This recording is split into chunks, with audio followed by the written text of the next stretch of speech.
तो आइए बच्चों, आज स्टार्ट करते हैं। आज का टॉपिक है वैल्यू ऑफ सप्लाई। तो ये जो वीडियो है ये actually GST for CA inter, और एक्चुअली ये चैप्टर 5 और यूनिट 2 वैल्यू ऑफ सप्लाई है। और सीएमए वाले अगर देखना चाहें तो ये देख सकते हैं, तो ये उनके लिए भी एप्लीकेबल होगा। तो आज मैं आपको पूरा जीएसटी का value of supply fast track mode पे बहुत जल्दी से आपको पूरा का पूरा एक ओवरव्यू दे दूंगा, जिससे कि आप एग्जाम से अगर कुछ दिन पहले भी अगर आप ये देख रहे हो वीडियो, तो आप देख के ये फटाफट करके आप अपना चैप्टर कंप्लीट कर सकते हैं। तो इसका वैल्यू ऑफ सप्लाई का चैप्टर जो है ऑलमोस्ट 4 to 5 मार्क्स के आसपास का आता है, और इसमें मोस्टली जो आते हैं वो प्रैक्टिकल बेस्ड क्वेश्चन आते हैं, एप्लीकेशन बेस्ड क्वेश्चन आते हैं। तो डायरेक्टली कोई थियोरिटिकल क्वेश्चन बहुत कम आते हैं, मतलब ना के बराबर ही आते हैं। तो आप ये मैं आपको बताऊं, अगर देखिए आपको मेरी टीचिंग स्पीड थोड़ी स्लो लग रही हो तो आप वीडियो को 1.5x पे या 2.2 पे देख सकते हैं, थोड़ा फास्ट करके। तो मैं आपको एक ओवरऑल जनरल व्यू दे दूं इस चैप्टर के बारे में, वैल्यू ऑफ सप्लाई के बारे में, कि इसमें हम क्या पढ़ने वाले हैं, और मोस्ट इम्पोर्टेंटली कि हम ये क्यों पढ़ने वाले हैं। तो हम क्या पढ़ने वाले हैं उससे ज़्यादा इम्पोर्टेंट है कि क्यों पढ़ने वाले हैं। क्यों, वाई, ठीक है, why this chapter, why this chapter. तो वैल्यू ऑफ सप्लाई का क्या सिग्निफिकेंस है, हम ऐसा क्यों क्यों कर रहे हैं, इससे क्या होगा फायदा, ये मैं आपको पूरा का पूरा फटाफट आपको ये कंप्लीट करवा दूंगा। तो आप देख सकते हैं जैसे मैंने इसमें नोट्स बनाए हैं, और इसमें मैंने आपका ये पूरा का पूरा चैप्टर जो है बहुत समराइज वे में ये पूरा का पूरा कवर कर रखा है। और इसमें मैंने आईसीआई मॉड्यूल के एग्जांपल्स भी कवर करे हैं, और लास्ट में मैं आपको दिखाऊं तो ये इलस्ट्रेशन भी मैंने इसमें कवर करे हैं, और लास्ट में उसके बाद हम इसके क्वेश्चंस भी सॉल्व करेंगे आईसीआई मॉड्यूल के। तो अगर ये आप नवंबर 2022 या फिर मई 2023 या नवंबर 2023 के लिए अगर आप देख रहे हैं, तो ये उसके लिए एप्लीकेबल होगा। देखिए, ओवरऑल बेसिक कॉन्सेप्ट्स के लिए कोई चेंज नहीं होने वाला। अगर थोड़े बहुत छोटे मोटे अगर अमेंडमेंट आते हैं तो वो मैं कवर कर दूंगा इस चैनल पे, और आपको कहीं ना कहीं प्लेलिस्ट में मिल जाएगा यहाँ पे। तो आपको इसकी कोई टेंशन लेने की ज़रूरत नहीं है कि कैसे क्या होगा क्या नहीं होगा। तो पहले मैं आपको बता दूं इस चैप्टर के बारे में, कि इस चैप्टर में ना सबसे इजी चैप्टर यही है। देखिए, इस चैप्टर में सिर्फ एक सेक्शन है, और वो है सेक्शन 15। आप देख सकते हैं सेक्शन 15, जो कि वैल्यू ऑफ टैक्सेबल सप्लाई के बारे में बात करता है। और इसमें भी हमें सिर्फ सेक्शन 15(1), सेक्शन 15(2) और 3, सब सेक्शन 3, बस हमें यही पढ़ना है। 4 और 5 मैं आपको बिल्कुल सबसे पहले यही पढ़ाऊंगा कि 4 और 5 में क्या है, जो कि हमें पढ़ने नहीं है। तो 4 और 5 मैं आपको सबसे पहले बता दूंगा क्या है। और फिर देखिए इसमें थोड़ा डिटेल में हम जाएंगे फिर आगे। यहाँ पे मैंने चार्ट्स भी बना रखे हैं, ये आप देख सकते हैं यहाँ पे। अब इसको समझाऊंगा मैं आपको कैसे कैसे होता है इसका, क्या कॉन्सेप्ट है इसके पीछे। तो अभी हम स्टार्ट करते हैं वीडियो। तो देखिए, सबसे पहले इससे पहले कि मैं आपको बताऊं कि वैल्यू ऑफ सप्लाई में हमें क्या पढ़ना है, उससे पहले मैं आपको थोड़ा एक लॉजिक बता देता हूँ। एक छोटा सा, बहुत छोटा सा लॉजिक बताता हूँ आपको कि ये वैल्यू ऑफ सप्लाई चैप्टर रखा क्यों है। ठीक है, तो हमें वैल्यू ऑफ सप्लाई में एक्चुअली तीन चीजें पढ़नी है मेनली। 15(1) में जो value of supply made to unrelated person with price as a sole consideration. Second is inclusion और exclusion from the value of supply, and third one is discount. ठीक है, तो हमने अगर ये तीन चीज पढ़ ली तो हमारा पूरा चैप्टर कंप्लीट। तो अब मैं आपको इसके बारे में बताना चाहूंगा। देखिए, सबसे पहले मैं आपको इसका एक छोटा सा लॉजिक बता देता हूँ आपको, कि ये चैप्टर क्यों इंपॉर्टेंट है और ऐसा गवर्नमेंट क्यों करती है, वैल्यू ऑफ सप्लाई क्यों डाल रखा है चैप्टर। ठीक है, तो जैसे आप देख सकते हैं यहाँ पे कि इसमें जैसे ये देखिए आप कि ये गवर्नमेंट है। ठीक है, और मैंने यहाँ पे एक जैसे सैंपल के तौर पे आपको मैं बताऊं, एग्जाम्पल के तौर पे लिया है इसमें, कि जैसे एक मैन्युफैक्चरर है, एक होलसेलर है, देन रिटेलर है, एंड देन लास्ट में आता है कस्टमर। ठीक है, तो हम समझते हैं कि इसका वैल्यू ऑफ सप्लाई का क्या इंपॉर्टेंस क्या है, मतलब लॉजिक क्यों है, मतलब क्यों रखा है इसे यहाँ पे, इसमें वैल्यू में इतना इंपॉर्टेंस क्यों दिया है गवर्नमेंट। सो अभी जैसे मैं इस एग्जांपल में जैसे हर जगह लूंगा, तो जैसे 20% टैक्स ले लूंगा मैं, अगर वैसे 20% tax slab I think GST में है नहीं इस समय, 18%, इधर 24% और 28%, समथिंग लाइक दैट। तो अभी हम फिलहाल के लिए एग्जाम्पल के लिए 20% ले लेंगे। ठीक है, तो अभी देखिए होता क्या है इन जनरल, मैं आपको बताऊं। देखिए गवर्नमेंट क्या होती है, गवर्नमेंट को अपने टैक्स से मतलब होता है। तो गवर्नमेंट को जब तक अपना टैक्स मिलता रहेगा तब तक गवर्नमेंट खुश रहेगी। आप देख सकते हैं हैप्पी। जैसे ही गवर्नमेंट को टैक्स मिलना कम होगा, गवर्नमेंट को आ जाएगा गुस्सा। तो अब गवर्नमेंट ने क्या बोल रखा है, से सपोज तो मैन्युफैक्चरर है। ठीक है, अब मैन्युफैक्चरर क्या करता है, सपोज एक मिनी लैपटॉप बनाता है फॉर एन एग्जाम्पल, उसकी वो वैल्यू 10,000 रुपीज रखता है, और से सपोज उस पर जीएसटी जो लगता है वो 20% लगता है। ठीक है, तो जो जीएसटी लगता है इस पे 20% जीएसटी लगता है, तो आपका 2,000 रुपीज हो गया इससे जीएसटी। तो गवर्नमेंट को 2,000 रुपीज पे करेगा, एंड देन ये 12,000 रुपीज की वैल्यू हो गई इसकी, वो 12,000 की रुपीज को होलसेलर को बेच देगा। अब क्या होगा कि ये होलसेलर है, ये इसे प्रॉफिट तो लगाएगा अपना, 12,000 पे 3,000 रुपीज इसने से सपोज प्रॉफिट लगा दिया, 15,000 में बेचेगा अब ये। अब 15,000 पे जीएसटी लगेगा से 20%, तो 15,000 पे 20% लग गया तो 3,000 रुपीज हो गया, 3,000 गवर्नमेंट को पे कर देगा। अब देखिए मैं आपको बताऊं, इसमें जिन लोगों को आईटीसी का कॉन्सेप्ट पता है उनके लिए तो ये वैल्यू होगी, मैं आगे एक्सप्लेन करूंगा अभी। और जिन लोगों को आईटीसी का अभी कुछ नहीं पता कि आईटीसी क्या होता है, उन लोगों के लिए ये वैल्यू है। फिलहाल जस्ट समझने के लिए अभी मैंने ये वैल्यू लिया, आई नो कि वो 3,000 पे नहीं करता, बट अभी सिर्फ समझने के लिए हमने इसे एग्जाम्पल के तौर पे लिया है। ठीक है, जिसमें कि आप अगर जिन्हें आईटीसी के बारे में पता है तो वो 2,000 रुपीज आईटीसी से पे करेगा एंड 1,000 रुपीज कैश के थ्रू पे करेगा। तो फिलहाल वो 3,000 रुपीज गवर्नमेंट को पे करेगा। नेक्स्ट अब क्या होगा, वो होलसेलर रिटेलर को बेचेगा, रिटेलर को वो 18,000 का बिल देगा, रिटेलर अपना प्रॉफिट जोड़ेगा 2,000 रुपए का, 4,000 रुपए उस पर जीएसटी लगाएगा, गवर्नमेंट को पे करेगा, एंड देन 24,000 का वो कस्टमर को फाइनली सेल करते हैं लैपटॉप। ठीक है, तो पूरी कहानी ये होती है। अब इसमें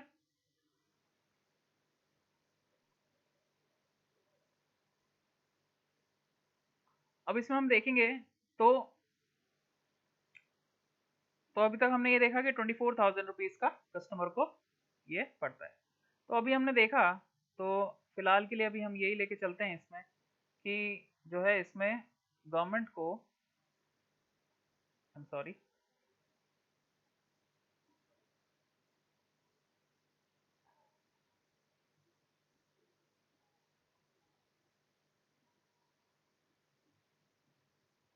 हाँ, तो इसमें गवर्नमेंट को ओवरऑल देखा जाए तो 2,000 plus 3,000 plus 4,000 equal to 9,000 rupees मिल रहा है। ठीक है, तो गवर्नमेंट को टोटल टैक्स जो मिल रहा है वो 9,000 रुपीज के आसपास मिल रहा है। अब गवर्नमेंट तो खुश कि हाँ यार ठीक है, बट अब देखिए इसमें मेन मोटिव क्या रहता है, इस पूरे के पूरे उसमें वैल्यू ऑफ सप्लाई में गवर्नमेंट क्या चाहती है, गवर्नमेंट का मोटिव है कि जो वैल्यू आएगी ना वो मैक्सिमम से मैक्सिमम आए, जिससे कि जितनी ज्यादा वैल्यू आएगी उतना उस पर ज्यादा टैक्स होगा। आप समझ रहे हो। और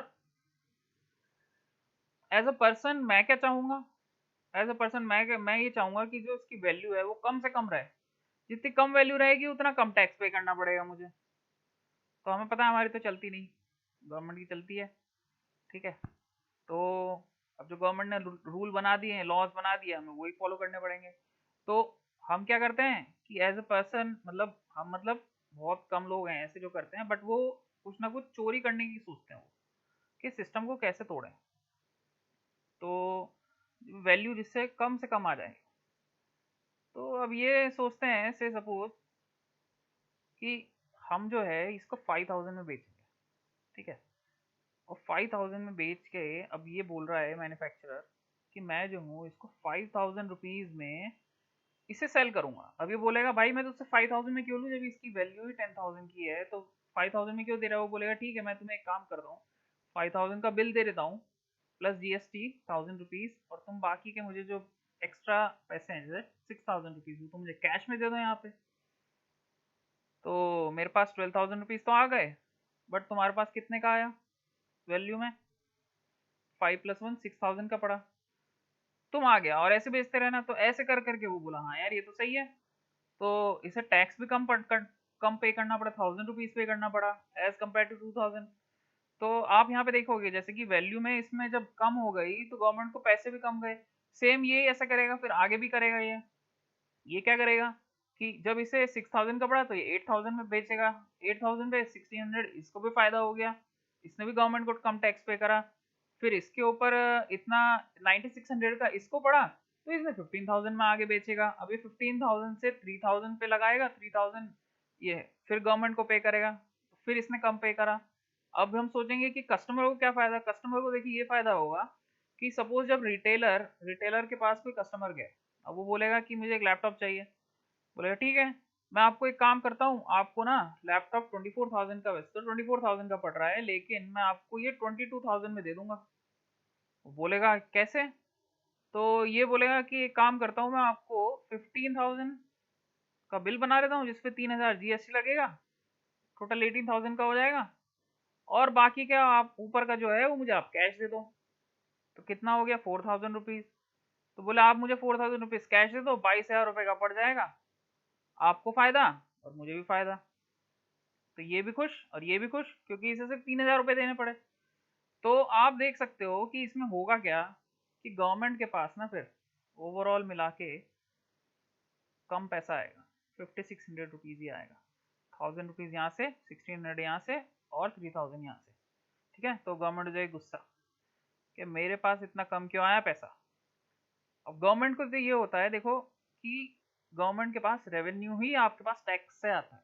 देश को चलाने के लिए उन्हें टैक्स तो चाहिए, तो ये आएगा कम तो गवर्नमेंट बनाएगी रूल रेगुलेशन जो बना रखे हैं उन्होंने। तो ये ही सोच समझ के इन्होंने वैल्यूएशन का बनाया। अब जिनको आईटीसी का पता है उनको मैं बता दूं कि वो 2,000 रुपीज का गवर्नमेंट को पे करेगा, इसका 2,000 रुपीज ये क्रेडिट ले लेगा, एंड देन 1,000 रुपीज कैश से पे करेगा। ओवरऑल 3,000 गए गवर्नमेंट के पास, ये 3,000 रुपीज इसके पास आ जाएंगे क्रेडिट में, क्रेडिट इसके पास 3,000 आ जाएंगे, 1,000 रुपीज कैश में पे करेगा गवर्नमेंट को, टोटल गवर्नमेंट के पास 4,000 आएंगे। वो यहाँ पे ये समझने के लिए ये वाले 4,000, लेकिन बाद में यही चीज 3,000 हो जाएगी, तो गवर्नमेंट के पास रेवेन्यू कम हो गया। तो अभी तो हम सोच रहे हैं सिर्फ 4,000 रुपीज 3,000 रुपीज, आप सोचो ये 4,000 करोड़ हो सकता है, 3,000 करोड़। ठीक है, तो 1,000 करोड़ का ही डिफरेंस आ जाएगा, तो गवर्नमेंट को तो लॉस हो गया ना। तो इसलिए गवर्नमेंट जो है बताती है हमें कि जो वैल्यूएशन होगा ना वो हम आपको बताएंगे कि आपको वैल्यूएशन किस तरीके से लगाना है। ठीक है, तो अब मैं देखता हूँ, अब चलिए हम देखते हैं इसको कि क्या एक्चुअली गवर्नमेंट बोलना चाह रही है और जीएसटी लॉ में क्या लिखा हुआ है। ठीक है, तो सेक्शन 15(1) बोलता है द वैल्यू ऑफ सप्लाई, ठीक है इसे हाईलाइट करते हैं, the value of supply of goods और सर्विसेज और बोथ, तो गुड्स की, सर्विसेज की या दोनों की, shall be the transaction value होगी which is the price actually paid और payable for the said supply of goods, paid और पेएबल, देखिए ये इंपॉर्टेंट है। ठीक है, for the said supply of goods और सर्विसेज और both where the supplier and the recipient, तो जो सप्लायर और रेसिपेंट होंगे आर नॉट रिलेटेड, ये बहुत इंपॉर्टेंट है, not related, and the price is the sole consideration for the supply. तो प्राइस ही एकमात्र सोल कंसिडरेशन होना चाहिए, सोल कंसिडरेशन। तो इसको थोड़ा डीप में देखते हैं। देखिए ये लिखा है ट्रांजैक्शन वैल्यू, सेक्शन 15(1). तो देखिए सेक्शन 15 एक्चुअली वैल्यू की ही बात करता है। अब मैं आपको एक बात बताऊं आपको कि सेक्शन 15 में जो है हमें जो पढ़ना है वो सेक्शन 15(1), 15(2), 15(3), 4 और 5, अब इसमें जो 4 और सेक्शन 5 है ना, ये हमारे सीए फाइनल में है, ठीक है, ये हमारे सीए फाइनल में है। अब ये क्या बोलता है कि अगर सब सेक्शन 1 में अब हमारी अगर वैल्यू नहीं मिलती, सब सेक्शन 1 में मतलब इसमें, ये इसमें अगर हमें वैल्यू नहीं मिलती तो हमें और आगे देखना पड़ेगा। तो इसके आगे बहुत सारा है, सेक्शन 4 के बाद 5 में वैल्यूएशन रूल्स हैं बहुत सारे, तो वो रूल्स सारे के सारे सीए फाइनल में आएंगे। और इसमें भी ये लिखा हुआ है not with standing anything contain in subsection 1 और subsection 4, the value of such supplies as may be notified the government on the recommendation of the council shall be determined in such a manner as may be prescribed। तो जितने भी हैं वो सब के सब valuation rule के हिसाब से होगा, ठीक है, जो कि वैल्यूएशन रूल है उसके हिसाब से होगा, जो कि हमारा सीए फाइनल में आएगा। तो आपका सब सेक्शन 4 कंप्लीट, 5 कंप्लीट, ठीक है। तो अब बचा क्या, बचा है हमारे पास 1, 2 और 3, बस ये 3 है, पूरा चैप्टर कंप्लीट।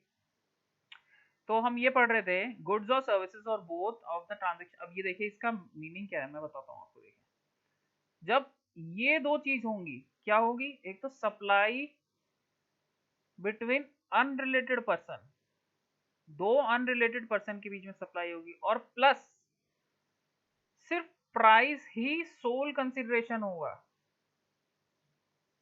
तब उसको हम ट्रांजैक्शन वैल्यू बोलेंगे। देखो गवर्नमेंट क्या बोलना चाह रही है, मैं आपको बताता हूँ। देखो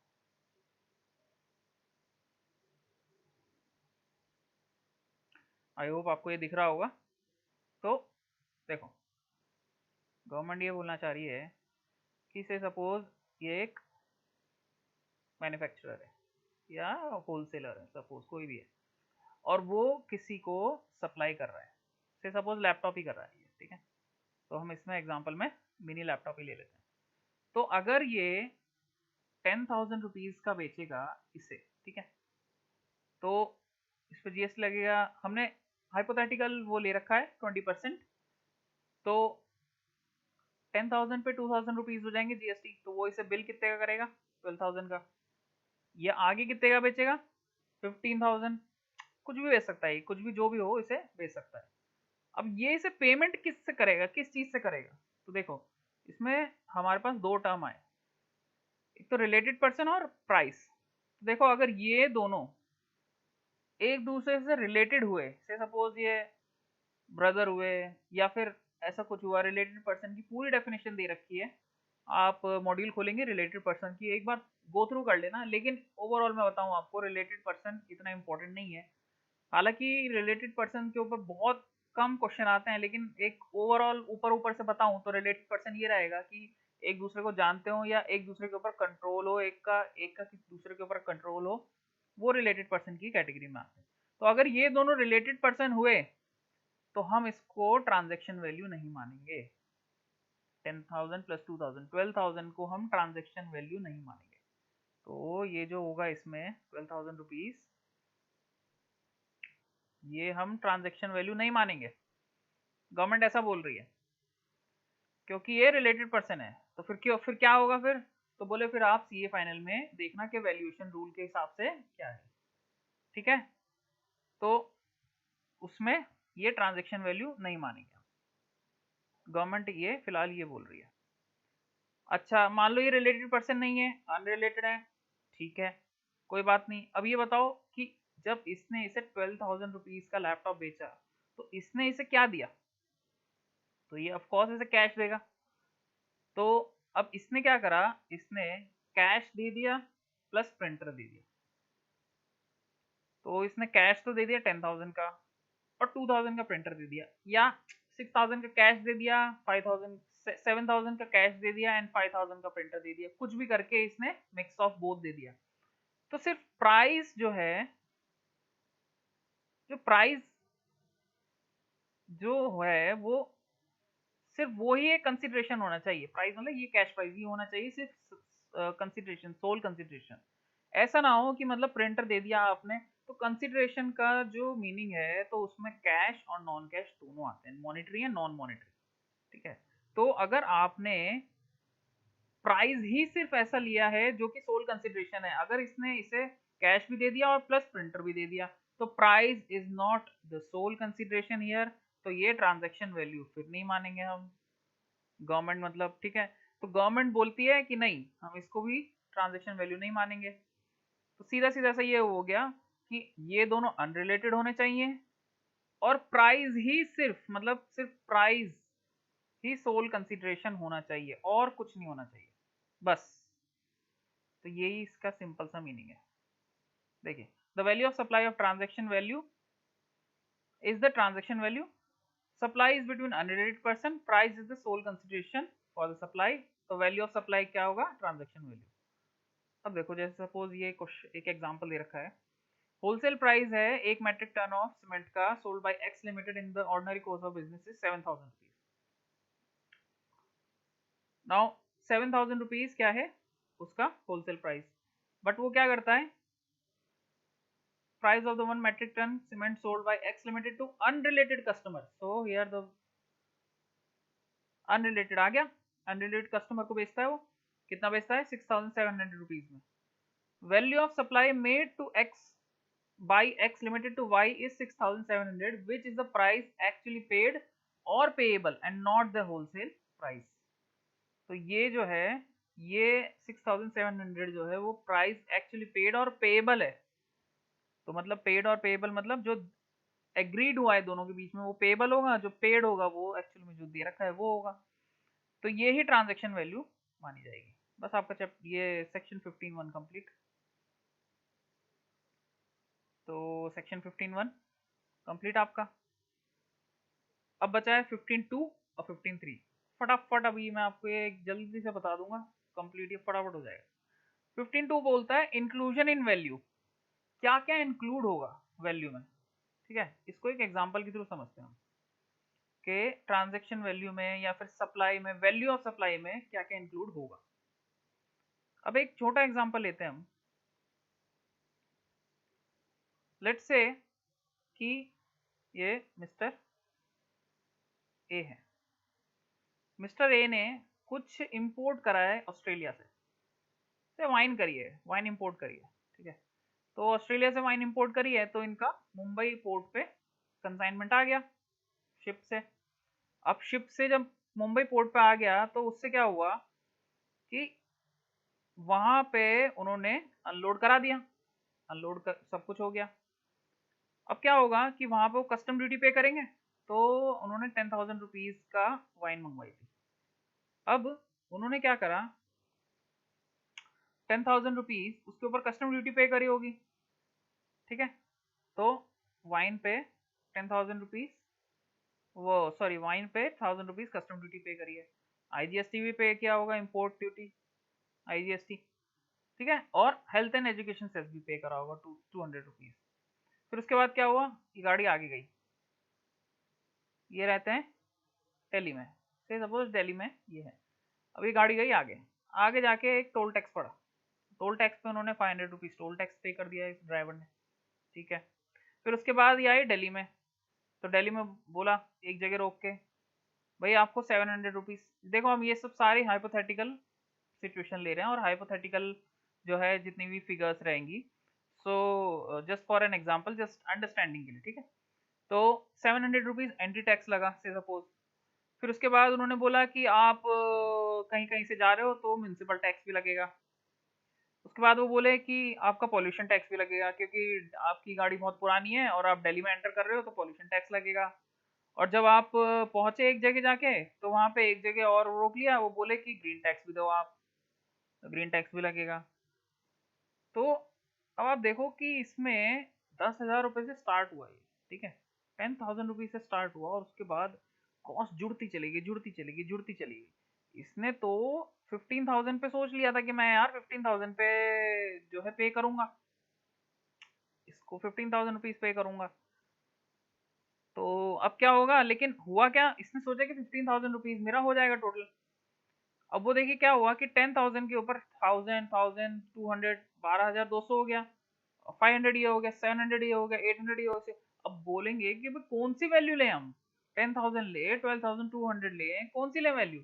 तो गवर्नमेंट क्या बोलती है, सो 15(2) बोलता है कि आपको कौन कौन सी वैल्यू इंक्लूड करना है। ठीक है, तो आपको सारे टैक्सेस जितने भी है ना, सब कुछ इंक्लूड करना है, सिवाय 2 टैक्स के। बस सिर्फ 2 टैक्स हैं, वो छोड़ दो। एक तो जीएसटी, ठीक है, और दूसरा कंपनसेशन सेस। देखो क्या लिखा हुआ है, टैक्सेस अदर देन, क्या लिखा हुआ है यहाँ पे, taxes other than GST and GST compensation cess, ये सब इंक्लूड होगा। तो टैक्स जो जीएसटी वाला है वो इंक्लूड नहीं होगा, उसके अलावा सब कुछ होगा इंक्लूड, सारे टैक्सेस इंक्लूड होंगे। और अगर कोई टीसीएस पे कर रखा है आपने इनकम टैक्स में, तो वो नहीं होगा इंक्लूड बस। ठीक है, तो जितने भी टैक्स हैं, चाहे कस्टम ड्यूटी पे करी हो, ये इंक्लूड होगा। आईजीएसटी पे करा है, ये इंक्लूड होगा क्या? ये नहीं होगा, बिल्कुल भी नहीं होगा। क्यों? क्योंकि ये जीएसटी है। हेल्थ एंड एजुकेशन सेस, देखिए कंपनसेशन सेस नहीं है, ये हेल्थ एंड एजुकेशन सेस है, तो ये इंक्लूड होगा। अगर ये जीएसटी कंपनसेशन सेस होता तो वो इंक्लूड ना होता। कस्टम ड्यूटी है, ऑफ कोर्स इंक्लूड होगा, वैल्यू में बोल रहा हूँ। टोल टैक्स होगा, इंक्लूड होगा। एंट्री टैक्स होगा इंक्लूड, म्युनिसिपल टैक्स होगा, पॉल्यूशन टैक्स होगा, ग्रीन टैक्स होगा, कोई और भी टैक्स होता ना, या कुछ और भी नाम से होता है, वो सब इंक्लूड हो जाता। सिर्फ जीएसटी और compensation cess, GST compensation cess याद रखना है आपको। इसमें भी जीएसटी में सिर्फ जीएसटी कंपनसेशन सेस ही है ऐसा। तो जीएसटी पहला, और दूसरा जीएसटी कंपनसेशन सेस, बस ये 2 वैल्यू इंक्लूड नहीं होंगी, बाकी सारी वैल्यू इंक्लूड हो जाएंगी वैल्यूएशन में। तो इसका मतलब आप समझ रहे हो, ये इंक्लूड होगा। ये सब कुछ इंक्लूड होने के बाद सपोज इसकी वैल्यू है 15,000, तो 15,000 के ऊपर ये टैक्स पे करेगा। सपोज 20% टैक्स पे करेगा अगर ये, तो 3,000 रुपीज, ये वैल्यू ये सब इंक्लूड होने के बाद इसके ऊपर पे करेगा। तो अगर मैं इसका टोटल करता हूँ, तो ये 10,000 होगा, plus 1,000 rupees custom duty, plus health and education cess 200 rupees, plus 500 rupees toll tax, plus 700 rupees entry tax, plus 800 rupees municipal tax, plus 600 rupees pollution tax, plus green tax हो गया 500। तो ये आ गया 14,300 रुपीज। ठीक है, तो ये आ गया 14,300 रुपीज। ये 15,000 नहीं आएगा, 14,300 रुपीज आया। इसके ऊपर 20% लगेगा, तो इंटू 20% करेंगे अगर हम, तो वो आ जाएगा 2860। ठीक है, आगे समझ में? बस इतना सही है। तो अगर आपने इंपोर्ट करा है, ये तो इंपोर्ट का एग्जांपल ले लिया। आप सपोज करो मुंबई से आ रहा है कोई गुड, तो मुंबई से लेकर यहाँ तक का जो भी टैक्स वैक्स लगेगा सब कुछ इंक्लूड हो जाएगा। बस सीधा सिंपल सा ही है। तो ये आपका ये भी कंप्लीट हो गया। क्या कंप्लीट हो गया? 15(2) है कंप्लीट। चलो अब मैं आपको एक दूसरी कहानी बताता हूँ। देखो इसमें क्या है, 15(2)B में और 15(2)C, 15(2)B, 15(2)C और 15(2)D, ये तीनों पॉइंट मैं आपको जो है एक एक और छोटा सा चार्ट है उसके थ्रू समझा देता हूँ। देखो अब जैसे ये है, ठीक है, अब ये सप्लायर है, ये रिसिपेंट है। अब ये सप्लायर ने, देखो थोड़ा मैं आपको इसका पूरी बैकग्राउंड बता देता हूँ, पूरा कहानी बताता हूँ। जैसे सप्लायर है, इसकी ये फैक्ट्री है, ठीक है, ये रही फैक्ट्री, इसका ऑफिस यही है। ये पूरा का पूरा ये प्रीमाइसेस है ना, ये पूरा का पूरा प्रीमाइसेस इसकी फैक्ट्री है। ये फैक्ट्री में ही इसका इसके इसी यहाँ पे प्रीमाइसेस में ऑफिस भी है, एंड देन वेयर हाउस है, और ये एग्जिट गेट है। इसका भी इंपॉर्टेंस बताऊंगा मैं आपको। देखो क्या है, तो ये फैक्ट्री में से क्या होता है, ये सारा का सारा यहाँ पे कुछ एक बनाता है। ऐसे सपोज नोटबुक बनाता है ये फैक्ट्री में। ये वेयर हाउस है, यहाँ पे सब कुछ माल रखता है, और यहाँ से ऑफिस से ऑपरेट करता है। ये सप्लायर है, ये इसका वेंडर है। ठीक है, ये वेंडर है किसका? सप्लायर का। तो ये इसे रॉ मटेरियल देता है। तो ये जो है इसका क्रेडिटर है। अब ये रिसिपेंट है, से अब ये बोलता है कि भैया एक काम करो, देखो दो तरीके से ये मंगवा सकता है, मैं आपको बताऊं। ये है ना, दो तरीके से मंगवा सकता है। दो तरीके से कैसे मंगा सकता है, देखो मैं बताता हूँ आपको।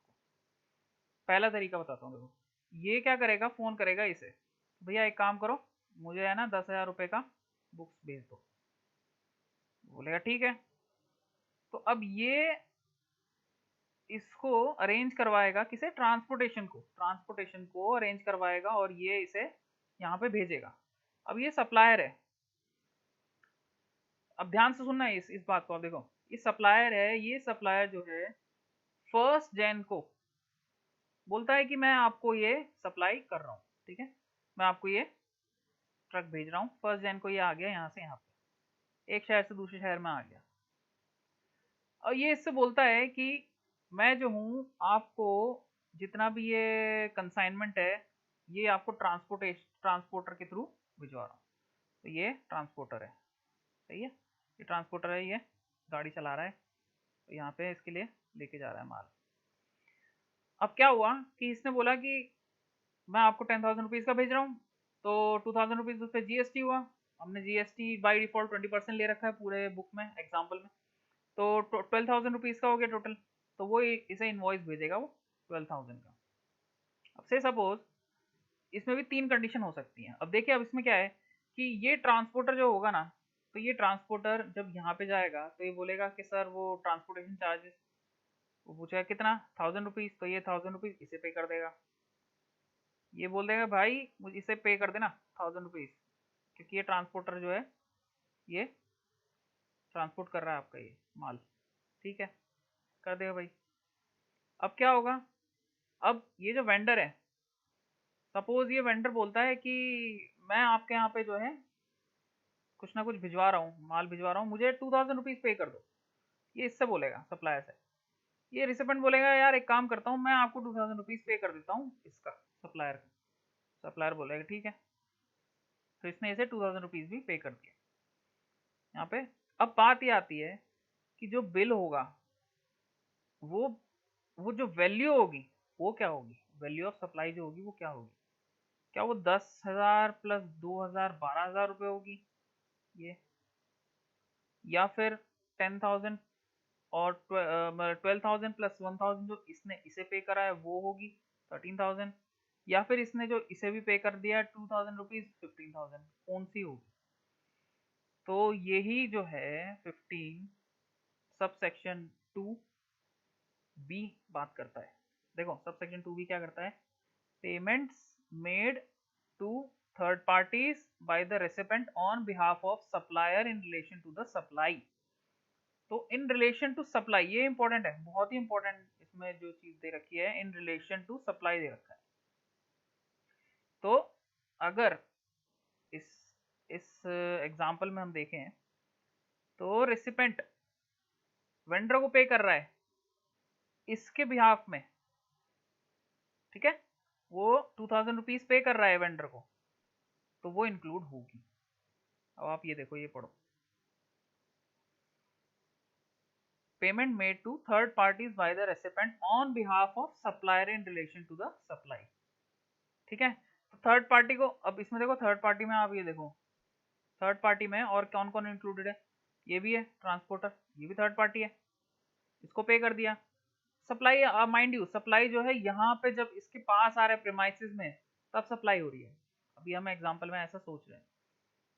तो अब थोड़ा इसका एक एग्जांपल देखते हैं। हो गया आपका 15 2B भी कंप्लीट हो गया। तो देखो अब एग्जांपल देखते हैं। ग्रैंड बिज contracts with ABC company to conduct a dealers meet. In furtherance of this, Grand Base contracts with vendor to deliver goods, services like water, soft drink, audio system, projector, catering, flowers, etc. at the venue of on the stipulated date at the stipulated price.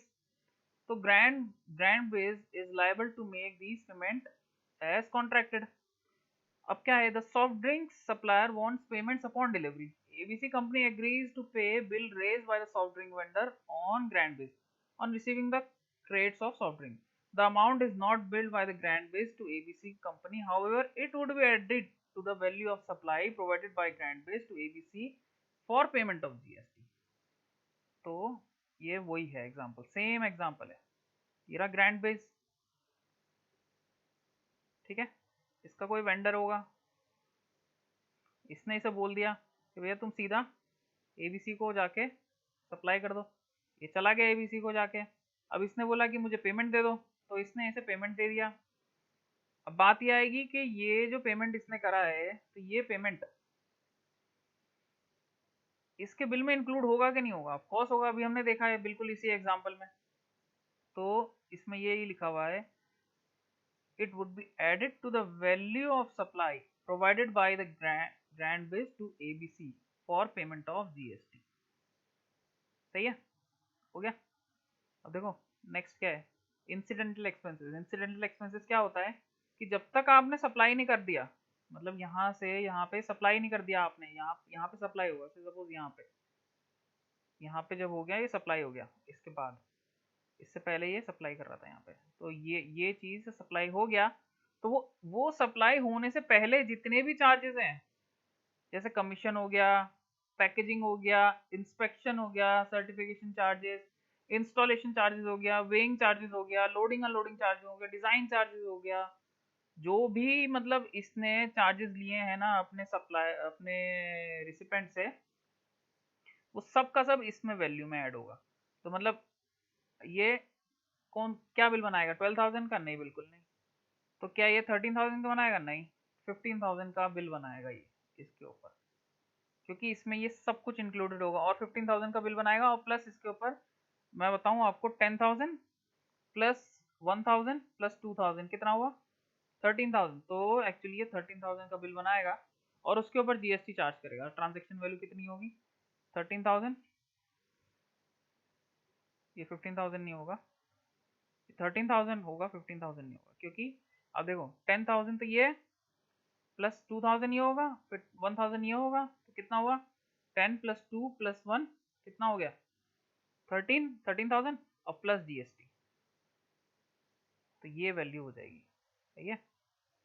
अब देखो इसने क्या बोला है, outward freight transit insurance. ये बहुत important है, देखो मैं आपको बताता हूँ इसका क्या कॉन्सेप्ट है। ये इसकी फैक्ट्री है।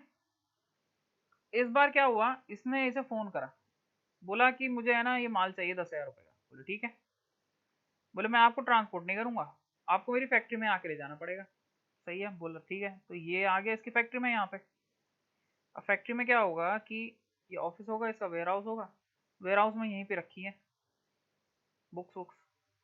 वो बोलेगा ठीक है मैं अपना वो लेके आ रहा हूँ व्हीकल, व्हीकल ले आएगा और व्हीकल में वो चढ़ाना चालू कर देगा। तो इसने क्या करा, इसने ना अपने वेयर हाउस पे ही, गेट पे ही, एग्जिट गेट पे ही दे दिया बस। बोला कि बस हो गया, अब मैं इससे आगे नहीं दे सकता, और अब जो भी उठाना है तुम उठा लो यहाँ से और ले जाओ अपना। तो इसे बोलते हैं एक्स फैक्ट्री।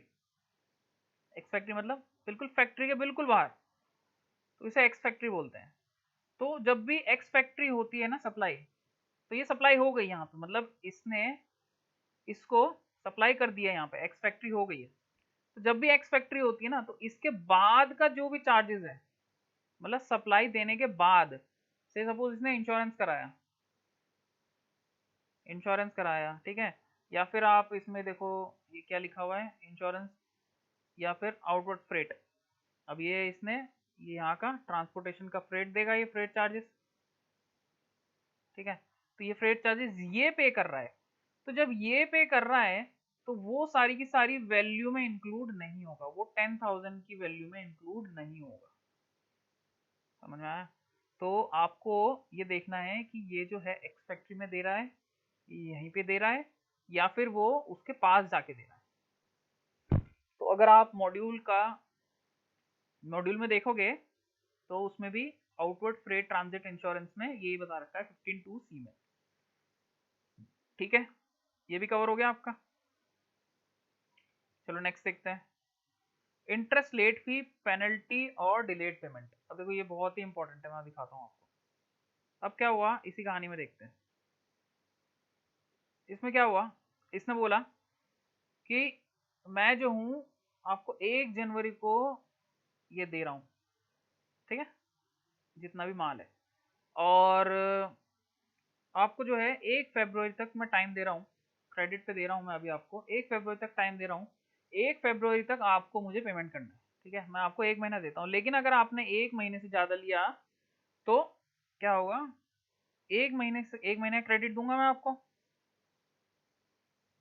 अगर 1 महीने के बाद क्या होगा, मैं आपको 1% चार्ज करूंगा पर मंथ का 1% चार्ज करूंगा इंटरेस्ट या लेट फी, या किसी भी नाम से बोल सकता है वो, कुछ भी नाम से बोल सकता है। मतलब मैं बोलूँ कोई भी नाम से, वो फीस, इंटरेस्ट फी, लेट फी, कुछ भी बोले ना, वो चार्ज करेगा ना। अगर ये सप्लायर जो है रेसिपेंट से कोई भी अमाउंट चार्ज करेगा किसी भी नाम से, तो वो भी वैल्यू ऑफ सप्लाई का पार्ट बन जाएगा, इसका पार्ट बन जाएगा,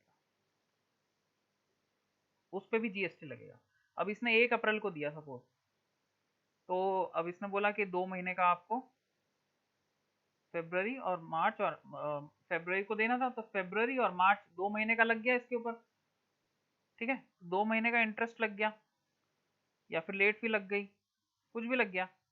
इसने 2 महीने का लेट फी इसको एक्चुअल में जा अगर पे करा होगा तो वैल्यू बनेगा इसका। अगर इसने बोला कि चलो ठीक है, इस बार तुमने लेट पेमेंट कर दिया, लेकिन मैं तुमसे ले नहीं रहा, इंटरेस्ट नहीं ले रहा और लेट फी नहीं ले रहा, तो वो वैल्यू इस वैल्यू का पार्ट नहीं बनेगा फिर। तो फिर से एक बार रिपीट कर देता हूँ। देखो क्या होगा कि अगर आपको से 1 जैन को पेमेंट करना था, फर्स्ट फेब को पेमेंट करना था, 1 फेब को पेमेंट करना था। अब आपने पेमेंट करा 1 अप्रैल को, तो टेक्निकली क्या होगा, 2% का इंटरेस्ट लगेगा, क्योंकि 1% पर मंथ है, ठीक है। अब 1% का पर मंथ है तो 2% इंटरेस्ट लगेगा। तो अगर जो सप्लायर है, जो रेसिपेंट है, अगर उसने से सपोज 200 रुपये आया, तो 200 रुपये अगर दे दिया इसे, एक्चुअल में पे कर दिया, पेड, तो ये इसका वैल्यू का पार्ट बनेगा, 10,200 रुपीज। 10,000 का इसमें करा था ना इसे। लेकिन अगर से सपोज इसने बोला कि चलो इस बार मैं तुम्हें ये 2,200 रुपीज माफ करता हूँ, कि तुम मेरे रेगुलर वो हो बायर, तो मैं तुमसे 200 रुपीज चार्ज नहीं करूंगा, लेकिन नेक्स्ट टाइम प्लीज टाइम पे कर देना, ठीक है ना। बोलता है ठीक है, नहीं मैं नहीं करूंगा ऐसा, नेक्स्ट टाइम पे कर दूंगा। तो वो 200 रुपये अगर लेता नहीं है इससे, तो यहाँ पे इसकी ट्रांजेक्शन वैल्यू ही बनेगी 10,000 रुपीज। मतलब इसकी जो वैल्यू ऑफ सप्लाई बनेगी वो 10,000 रुपीज बनेगी, ठीक है। बस इतना सही है।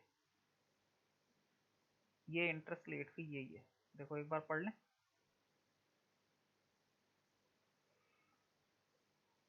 एग्जाम्पल देख लें इसका। A supply priced at 2,000 rupees is made with a credit period of 1 month. Thereafter, interest of 12% per annum is chargeable. The payment is received after the lapse of 2 months. मतलब 2 महीने बाद हुआ है, मिला है पेमेंट उसे। तो अमाउंट ऑफ इंटरेस्ट कितना होगा 1% पर मंथ के हिसाब से, 20 रुपए, क्योंकि 2 महीने का है। तो such interest will be added to the value, तो 2,020 रुपीज इसका वैल्यू हो जाएगी। बस ये इतना सही है। हो गया आपका 15(2)D। अब बचा क्या, 15(2)E बचा है और सेक्शन 15(3) बचा है। बस फिर आपका पूरा कंप्लीट, चैप्टर पूरा कंप्लीट। तो अभी तक आपको अगर ये वीडियो अच्छी लग रही हो तो जल्दी से जल्दी लाइक कर दीजिए फटाफट, और अपने फ्रेंड्स के साथ शेयर कर दीजिए। आपका पूरा का पूरा वैल्यू ऑफ सप्लाई इतनी जल्दी रिवाइज करने में अगर आपको हेल्प मिल रही है, तो जल्दी से जल्दी लाइक करिए और नीचे कमेंट में बताइए कि आपको कैसे लग रहा है ये ओवरऑल जो मेरा पढ़ाने का तरीका है। अगर आपको अच्छा लग रहा हो या कुछ इम्प्रूवमेंट की अगर कोई ज़रूरत हो तो बताइए, मैं इसमें इम्प्रूव करूँगा। चलिए नेक्स्ट पढ़ते हैं, सेक्शन 15(2)E सब्सिडीज। सबसे ज़्यादा इंपॉर्टेंट है ये, इंस्टीट्यूट इसी में घुमाता है सबसे ज़्यादा। देखिए सब्सिडीज में सबसे पहले मैं आपको एक कॉन्सेप्ट बता दूँ कि सब्सिडीज का मतलब क्या है। गवर्नमेंट जो होती है ना, देखो गवर्नमेंट क्या होती है, नॉर्मली नॉर्मली क्या करती है गवर्नमेंट, टैक्स लगाती है। ये जनरल रूल है हमारा, गवर्नमेंट जनरली टैक्स लगाती है। और गवर्नमेंट क्या करती है, या तो टैक्स लगाएगी या सब्सिडी देगी, या टैक्स लगाएगी नहीं। अब सब्सिडी क्यों देती है government? To promote certain activities, goods, services या फिर इंडस्ट्री। ठीक है, तो अगर किसी को प्रमोट करना हो तो उसे सब्सिडी दे देगी। तो सब्सिडी में क्या होगा, या तो गवर्नमेंट क्या करेगी, टैक्स नहीं लेगी, या फिर सब्सिडी देगी और एक्स्ट्रा पैसे देगी। बोलेगी कि ये लो पकड़ो, अपने अकाउंट में ये लो पकड़ो, 1000 रुपये पकड़ो, 1000 रुपये डाल देगी तुम्हारे अकाउंट में। बहुत सारे सब्सिडी आपने देखा होगा, गैस सिलेंडर में सब्सिडी देती है गवर्नमेंट, तो फर्टिलाइजर्स पे देती है, किसानों को देती है सब्सिडी, सब्सिडाइज रेट पे मिलता है, वो सस्ते में मिलता है। ठीक है, तो गवर्नमेंट क्या करेगी, ये देगी। तो जनरल रूल तो ये होता है, बस यही रूल इसमें अप्लाई करना है, खत्म। इसमें क्या है कि अगर गवर्नमेंट कोई सब्सिडी दे रही है किसी बंदे को, तो वो आप वैल्यू का पार्ट नहीं बनाओगे, आप उसे एक्सक्लूड कर दोगे, खत्म कर दोगे। और अगर कोई और सब्सिडी दे रहा है, से एनजीओ, तो वो वैल्यू का पार्ट बनेगा। अब वो लिंक्ड नॉन लिंक्ड, उसका मैं आपको बताता हूँ उसका क्या है, वो पूरा का पूरा कॉन्सेप्ट क्या है। देखो ये क्या लिखा हुआ है, 15(2)(e) क्या बोल रहे हैं, सब्सिडी लिंक्ड विद प्राइस। तो इसका मतलब ये हुआ कि गवर्नमेंट, अगर गवर्नमेंट ने पे करा है, देखो गवर्नमेंट क्या करेगी, जैसे ये बंदा है, ये लैपटॉप बेच रहा है, इसे लैपटॉप बेचा है इसने इसको, तो ये 40,000 रुपीज़ का वैल्यू है, इस पर जीएसटी लगेगा। हमने 20% एज्यूम कर रखा है पूरे उसमें, तो जीएसटी लगेगा 8,000, तो 48,000 का इसे पड़ा, इसे टोटल वैल्यू कितने की पड़ी, 48,000 की। अब से सपोज पहले हम देखते हैं गवर्नमेंट का, गवर्नमेंट ने 10,000 रुपीज़ की सब्सिडी दी। अब सब्सिडी जो दी गवर्नमेंट ने 10,000 रुपीज़ की, तो होना क्या चाहिए, नंबर वन, 40,000 रुपीज़ का वैल्यू था, उस पर गवर्नमेंट ने 10,000 रुपीज़ सब्सिडी दी, 30,000 की वैल्यू हो गई, 30,000 पे 20% जीएसटी लगा दो, 6,000, 36,000 का। इसे टोटल जो पड़ा ना वो 36,000 का पड़ा, 36,000 की वैल्यू का पड़ा, बजाय 48,000 के 36,000 का पड़ा। फायदा मिल गया नहीं इसे गवर्नमेंट की तरफ से। तो अब गवर्नमेंट ये बोल रही है कि अगर हम देंगे अगर सब्सिडी, तो तुम वैल्यू से घटा दो, लेकिन अगर हमारे अलावा कोई और दे रहा है अगर सब्सिडी, तो उसका तुम्हें दो चीज देखनी पड़ेगी। ठीक है, तो अब देखो सपोज कोई नॉन गवर्नमेंट ऑर्गेनाइजेशन, एनजीओ कोई सब्सिडी दे रहा है, जनरली इंस्टीट्यूट इसी पे पूछता है एनजीओ के ऊपर। तो एनजीओ अगर 10,000 रुपीज इससे दे रहा है, तो अब इसके पास दो ऑप्शन है, ये 40,000 रुपीज में इंक्लूड कर दे या फिर 40,000 में एक्सक्लूड कर दे। देखो इसमें 10,000 रुपीज की सब्सिडी मिली सपोज एनजीओ से, तो इन जनरल तो देखो अगर लैपटॉप के लिए मिली है, तो सपोज अगर उसने वैल्यू कम कर दी, मतलब उसमें उसने वैल्यू कम कर दी, 40,000 रुपीज था वैसे जनरल प्राइस 40,000 रुपीज, अब किसी एनजीओ ने 10,000 रुपीज इससे दे दिए, बोले कि आप बहुत अच्छा काम कर रहे हो, ये लो पकड़ो 10,000 रुपीज पकड़ो। तो अगर 10,000 रुपीज एनजीओ ने ये बोल के दिया है कि ये हम आपको लैपटॉप के लिए दे रहे हैं, स्पेशली लैपटॉप के लिए दे रहे हैं, ठीक है, और लमसम नहीं दे रहे हम आपको, इसके स्पेसिफिकली इसी के लिए दे रहे हैं, लैपटॉप के लिए दे रहे हैं, तो उसके उसके पास दो ऑप्शन है, या तो वो 40,000 में से 10,000 रुपीज घटा देगा और सामने वाले से सिर्फ 30,000 रुपीज चार्ज करेगा, फिर यही कहानी आ जाएगी, वही 30,000 वाली है ये वाली। या फिर वो क्या करेगा पता है, वो 40,000 का 40,000 ही चार्ज करेगा, और आपके सामने वाले से, मतलब इसको एनजीओ से 10,000 रुपीज तो मिल ही गया उसे, लेकिन स्टिल वो 40,000 रुपीज चार्ज करेगा।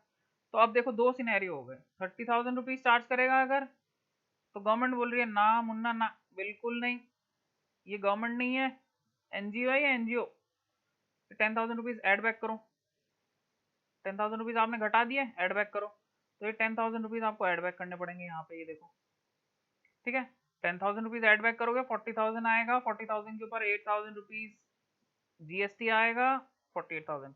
देखो गवर्नमेंट बिल्कुल नहीं चाहती कि मेरा जीएसटी कम हो, 30,000 के ऊपर अगर वो जीएसटी लगता तो कितना लगता, इंटू 20%, 6,000 रुपीज। और अब कितना लग रहा है, 8,000 रुपीज। तो गवर्नमेंट तो फायदा ही चाहेगी ना अपना, तो 2,000 रुपीज का फायदा चाहेगी। तो सीधा सीधा सा ऐसा है कि 30,000 में अगर इंक्लूडेड है क्या एनजीओ की सब्सिडी, तो वो ऐड बैक कर दो, ऐड बैक करना है और उसके ऊपर जीएसटी लगाओ। और इन केस अगर उसने 40,000 रुपीज चार्ज करा है, इससे अगर 40,000 रुपीज चार्ज करा है, तो पता है क्या होगा, 40,000 के अंदर ये 10,000 भी ऐड हो जाएगा, ये जो यहाँ से मिला है इसे फ्री पॉकेट के 10,000 रुपीज, समझ रहे हो। और 50,000 रुपीज हो जाएगा, उसके ऊपर जीएसटी लगेगा 10,000, फिर 60,000 का पैट है। और देखो एक बात बताऊं मैं आपको, एनजीओ जो है, हो सकता है कि एनजीओ ने, देखो मैं आपको दिखाऊं इसमें इसमें होगा क्या, एनजीओ ने ये 10,000 रुपीज सब्सिडी दे रखी हो भाई, सब्सिडी किसी चीज के लिए भी दे सकती है। हो सकता है गुड सोशल वर्क कर रहा हो, ठीक है, गुड सोशल वर्क कर रहा हो, लैपटॉप ही नहीं है, कोई गुड सोशल वर्क कर रहा हो बहुत बढ़िया वाला, तो उसके लिए इसने बोल दिया हो कि लो आप पकड़ो 10,000 रुपीज। तो ये इन जनरल जनरल सेंस में दिया हो ना, इन जनरल सेंस में। अगर कोई एक जनरल सेंस में दिया है, तो उस केस में जो वैल्यू ऑफ सप्लाई होगी ना, वो 40,000 ही होगी, उसमें 10,000 हम ऐड नहीं करेंगे, ठीक है। तो अब मैं देखो आपको एक एग्जांपल के थ्रू सिखाता हूँ, बहुत जल्दी आप समझ जाओगे। इसमें क्या है, क्या गिवन है, देखो सेलिंग प्राइस नोटबुक का कितना है, 50 रुपीज। तो सेलिंग प्राइस कितना है, 50 रुपीज। अब क्या होता है, गवर्नमेंट स्कूल, अब देखो ये कैसे मतलब वो कर रहे हैं, कंफ्यूज कर रहे हैं कि गवर्नमेंट स्कूल में दे रहा है कोई, ठीक है, गवर्नमेंट स्कूल में दे रहा हो, किसी भी प्राइवेट स्कूल में दे रहा हो, कोई फर्क नहीं पड़ रहा। A company uses it CSR fund to pay the seller 30 rupees, तो मतलब 30 रुपीज की सब्सिडी हो गई, 30 रुपीज की सब्सिडी दो, कहां से, सीएसआर फंड से। नॉन गवर्नमेंट है, एनजीओ है, एनजीओ एनजीओ से सीएसआर आई। तो स्टूडेंट को कितना पे करना पड़ रहा है, सिर्फ 20 रुपए पे करना पड़ रहा है स्टूडेंट्स को, तो डिस्काउंट पे हो गया ये। अब वो बोल रहा है कि वैल्यू क्या होगी, तो बाबूजी वैल्यू ऐसा होगा, सब्सिडी को तो आप भूल जाओ क्योंकि वो गवर्नमेंट से नहीं मिली है, तो वैल्यू जो होगी वो 50 रुपए ही होगी। 20 रुपीज में स्टूडेंट्स को पड़ी है, लेकिन 20 रुपीज में 30 रुपीज एड बैक करने पड़ेंगे आपको, और 50 रुपीज के ऊपर आपको जीएसटी भरना पड़ेगा। तो यहाँ पे क्या लिखा हुआ है, the value of notebook will be 50 rupees as this is a non government subsidy. If the same subsidy is paid by the central government और state government, the value of notebook would be 20 रुपए। तो अगर ये government ने पे करी होती तो आप माइनस करके 20 रुपीज पे जीएसटी भरते हैं, लेकिन एक नॉन गवर्नमेंट ने दी है आपको सब्सिडी, तो ये आपको 30 रुपीज एड बैक करने पड़ेंगे, 50 रुपीज पे ही जीएसटी पे करना पड़ेगा, यही इसकी वैल्यू होगी। खत्म, आपका 15(2) भी कंप्लीट हो गया। तो 15(1) कंप्लीट हो गया, 15(2) भी कंप्लीट हो गया आपका। इंक्लूजन, क्या क्या इंक्लूड होगा। अब लास्ट टॉपिक पे आते हैं, बिल्कुल छोटा सा टॉपिक है, बहुत ही जरा सा टॉपिक है, आपको बिल्कुल बहुत ही बिल्कुल मतलब इजी सा टॉपिक इन सब में है। तो देखते हैं डिस्काउंट की वैल्यू। डिस्काउंट की वैल्यू में क्या होगा, तो ये बोल रहा है कि exclusion of discount from value. 15(3) क्या बोलता है, exclusion of discount from value. अब डिस्काउंट कई बार इंक्लूड होगा, एक्सक्लूड होगा, ये बहुत कंफ्यूजन रहता है सब लोगों को। तो इसको मैं इजीली तरीके से, बहुत इजी तरीके से बता देता हूँ मैं आप सबको कि डिस्काउंट इंक्लूड होगा या एक्सक्लूड होगा। देखो जनरल में क्या है, इन जनरल डिस्काउंट जो है ना, इन जनरल आप मान के चलो एक्सक्लूड होगा वैल्यू में से, मतलब वैल्यू को कम कर देगा वो इन जनरल। लेकिन उसकी कंडीशंस है, आप अगर वो कंडीशन फुलफिल कर रहे हो तो ही आपको डिस्काउंट को अलाउ करेगी गवर्नमेंट, कि आप एक्सक्लूड कर दो वैल्यू में से, मतलब आपकी वैल्यू कम कर लो, मतलब आप जीएसटी कम पे करो, ठीक है। ये मैं आपको बार बार इसलिए बता रहा हूँ जिससे कि आपको दिमाग में घुस जाए कि वैल्यू का क्या इंपॉर्टेंट है और डिस्काउंट में क्या, मतलब किस टॉपिक को पढ़ रहे हैं हम, उससे रिलेट कर पाओ। तो अब क्या है, 15(3)(a) क्या बोलता है, डिस्काउंट गिवन बिफोर और at the time of supply and shown in the invoice. देखो एंड लिखा है यहाँ पे, एंड लिखा है इसका मतलब प्लस बिफोर और at the time of supply plus shown in the invoice. दोनों चीजें होंगी ना तो ही हम आपको डिस्काउंट अलाउ करेंगे। देखो इसका एग्जांपल देखते हैं। सपोज ये सप्लायर है, ये रेसिपेंट है। अब ये सप्लाई हो रही है, सपोज यहाँ इससे पहले तो ये बिफोर सप्लाई है, इसके बाद आफ्टर सप्लाई है। तो अगर ये सप्लाई करने से पहले बोल देता है कि मैं आपको डिस्काउंट दे दूंगा, इसको बोल रहा है कि मैं डिस्काउंट दे दूंगा, तो ये नाच रहा है, देखो ठीक है, बहुत खुश भी है बेचारा। तो ये बोल रहा है कि मैं आपको डिस्काउंट दे दूंगा, और दूसरी बात मैं आपको इनवॉइस में लिख के दूंगा। देखो इसने इनवॉइस फाड़ा इसके ऊपर 001, इनवॉइस वैल्यू कितनी थी 45,000 की, उस पर डिस्काउंट दे दिया 5,000 का, 40,000 का हो गया। इस पर जीएसटी लगा दिया उसने, हमने 20% ले रखा है, तो 8,000 रुपीज हो गया 48,000। तो ये 48,000 रुपीज इसे देगा, ये 48,000 रुपीज इसे दे देगा, इसको बिल दे देगा, इसको पकड़ा देगा। तो ये अलाउड है, ये चीज अलाउड है। तो इसने इनवॉइस में भी इंक्लूड करा है और आपके जो है डिस्काउंट भी बिफोर सप्लाई करा है, बिफोर सप्लाई, सप्लाई से पहले, सप्लाई करने से पहले, सप्लाई करने के बाद नहीं, सप्लाई करने से पहले। दूसरा केस देखते हैं। इसने सप्लाई करने से पहले बिल में तो इंक्लूड कर मतलब बोल तो वो कर तो दिया उसने, डिस्काउंट तो दे दिया, बोला कि ठीक है दे देता हूँ, लेकिन इसने क्या करा, इसने ना बिल में नहीं मेंशन करा, बिल में मेंशन ही नहीं करा। 45,000 डिस्काउंट था 0, फिर 45,000 का हो गया, 9,000 पे जीएसटी लग गया 20% के हिसाब से 54,000। वो बोला कि एक काम करो भैया, आप एक काम, मैं ना आपको डिस्काउंट देता हूँ, ठीक है, और 5,000 का डिस्काउंट दे देता हूँ। तो वो अलाउड नहीं है, सॉरी। तो देखो आप ये फिर से पढ़ो, आपको अब समझ में आ जाएगा। डिस्काउंट गिवन बिफोर और at the time of supply and shown in the invoice, and shown in the invoice, ठीक है। चलो नेक्स्ट पढ़ते हैं। अब पोस्ट सप्लाई डिस्काउंट, इसका क्या मतलब है कि भाई पोस्ट सप्लाई डिस्काउंट, देखो नेक्स्ट देखते हैं पोस्ट सप्लाई डिस्काउंट। अब क्या हुआ, इसने सप्लाई तो कर दिया, सप्लाई करने के बाद ये बोल रहा है कि भैया मुझे डिस्काउंट चाहिए। तो डिस्काउंट इसने इनवॉइस में डाल दिया, सपोज यहाँ पे ये है, सपोज इसने बोला मैं डिस्काउंट दे देता हूँ, चलो ठीक है, मतलब यही इनवॉइस था, इस पे इनवॉइस पे बोला कि मैं डिस्काउंट दे देता हूँ, लेकिन सप्लाई के बाद अब क्या, तो ऐसे में ये वाला सबसेक्शन 3 बोलता है, 15 सबसेक्शन 3 कि अलाउ तो करेंगे हम डिस्काउंट को आपको वैल्यू में से निकालने की, लेकिन सिर्फ दो कंडीशन जब तक आप फुलफिल करोगे तो ही हम अलाउ करेंगे। पहला, एक तो एग्रीमेंट हो गया हो आपका पहले से, दोनों के बीच में एग्रीमेंट हो गया हो इनवॉइस वाइज, आप ढूंढ सकते हो उस चीज को। मतलब अगर इसने इसके साथ पहले ही एग्रीमेंट कर लिया, ठीक है, एग्रीमेंट हो गया पहले से ही कि डिस्काउंट दूंगा मैं आपको फ्यूचर में, फ्यूचर में मैं आपको डिस्काउंट देने वाला हूं, तो ये पहले से एग्रीमेंट हो गया हो, पहली बात। और दूसरी बात कि पहली बात में ही कि वो इनवॉइस वाइज, मतलब आप उसे आइडेंटिफाई कर पा रहे हो। एंड सेकंड थिंग कि प्रोपोर्शनेट आईटीसी रिवर्सल करा हो क्रेडिट नोट में। अब ये क्या बला है proportionate ITC reversal on credit note, इसको मैं आपको समझाता हूँ एक बहुत छोटे से एग्जांपल के थ्रू। देखो proportionate ITC reversal on credit note, तो अगर ये दोनों कंडीशन फुलफिल्ड हैं तो हम आपको वैल्यू में से 5,000 रुपये डिस्काउंट अलाउ कर देंगे, जिसपे कि 40% होगा, फिर वैल्यू, फिर उस पर जीएसटी 20% के हिसाब से 8,000 हो जाएगा, जिसकी टोटल वैल्यू आ जाएगी 48,000, ठीक है। तो अब मैं आपको बताता हूँ ये क्या होता है, ये proportionate ITC reversal on credit note. देखो इन शॉर्ट, हो सकता है किसी ने क्रेडिट नोट ना पढ़ा हो, तो उनको थोड़ा सा एक कॉन्सेप्ट समझाता हूँ। देखो क्या होता है, क्या होता है कि सप्लायर होता है ना,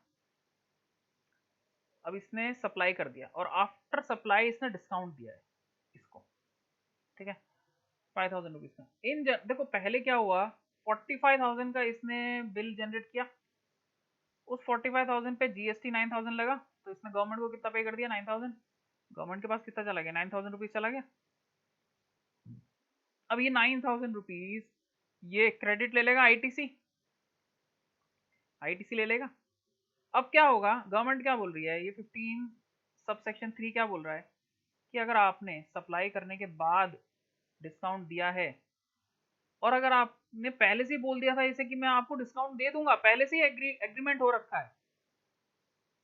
और दूसरी बात कि credit note issue, credit note क्या होता है, आप सपोज करो ये ना अपनी GSTR1 फाइल करेगा, अपनी GSTR1 फाइल करेगा, सपोज जनवरी में ये अपनी GSTR1 फाइल करता है, उसमें वो क्रेडिट नोट इशू करेगा। क्रेडिट नोट कौन सा इशू करेगा, क्रेडिट नोट 001, 001 मतलब इस वाले इनवॉइस का, ये वाले इनवॉइस का 001 का वो क्रेडिट नोट इशू करेगा। क्रेडिट नोट का मतलब क्या होता है, सीधा सीधा सा हिसाब कि 45,000 रुपए का, 45,000 रुपीज का मैंने आपको सप्लाई करा है प्लस जीएसटी, तो मैं आप क्या कर रहा हूँ, वो 45,000 में से 5,000 रुपीज कम कर रहा हूँ, और जो 9,000 रुपीज है उसमें वो जीएसटी में से वो 1,000 रुपीज कम कर रहा हूँ, तो टोटल करके मैं 6,000 रुपीज आपकी सप्लाई में से कम कर रहा हूँ, आपके बिल की सप्लाई में से कम कर रहा हूँ, डिस्काउंट दे रहा हूँ मतलब।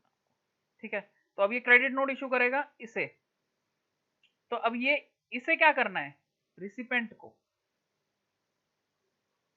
को क्या करना है, जब वो अपनी 3B फाइल करेगा तो वो 1,000 रुपीज जो थे, जो ये वाले थे, ये जीएसटी वाले 1,000 रुपीज, जब ये जीएसटी वाले 1,000 रुपीज रिवर्सल कर देगा गवर्नमेंट को, ठीक है, गवर्नमेंट को रिवर्सल कर देगा, तो इसके आईटीसी लेजर में कितना बच जाएगा, 9,000 पहले से था, उसमें से 1,000 दे दिया उसने, तो 8,000 रुपये बच गया। तो पूरा कॉन्सेप्ट यही है। तो मतलब ये हुआ कि 1,000 रुपये वो रिवर्सल कर देगा गवर्नमेंट को। तो अब ये देखो, इसके पास कितना हो जाएगा, इसने डिस्काउंट दे दिया 45 पे 5,000 रुपीज दिए, और 1,000 रुपीज इसने क्रेडिट नोट इशू कर दिया इसे, और जब इसने इशू करा तो ये रेसिपेंट जो है अपना रिवर्सल करेगा 1,000 रुपीज, तो ही अलाउ करेगी गवर्नमेंट आपको ये डिस्काउंट का ये पूरा का पूरा चक्कर। तो अब देखो 54,000 रुपीज की वैल्यू बैठी थी पहले, यहाँ देख रहे हो आप 54,000 रुपीज की ये बैठी थी विदाउट डिस्काउंट। सपोज करो इसने 54,000, ये देख रहे हो विदाउट डिस्काउंट, मतलब इसने बाद में डिस्काउंट दिया, तो फिर पहले 54,000 की बैटरी थी वैल्यू, 54,000 में से इसने 6,000 ये हटा दिया, ये वाले ये 6,000। तो इसका बाइफर्केशन कैसे होगा, देखो बाइफर्केशन ऐसा होगा इसका कि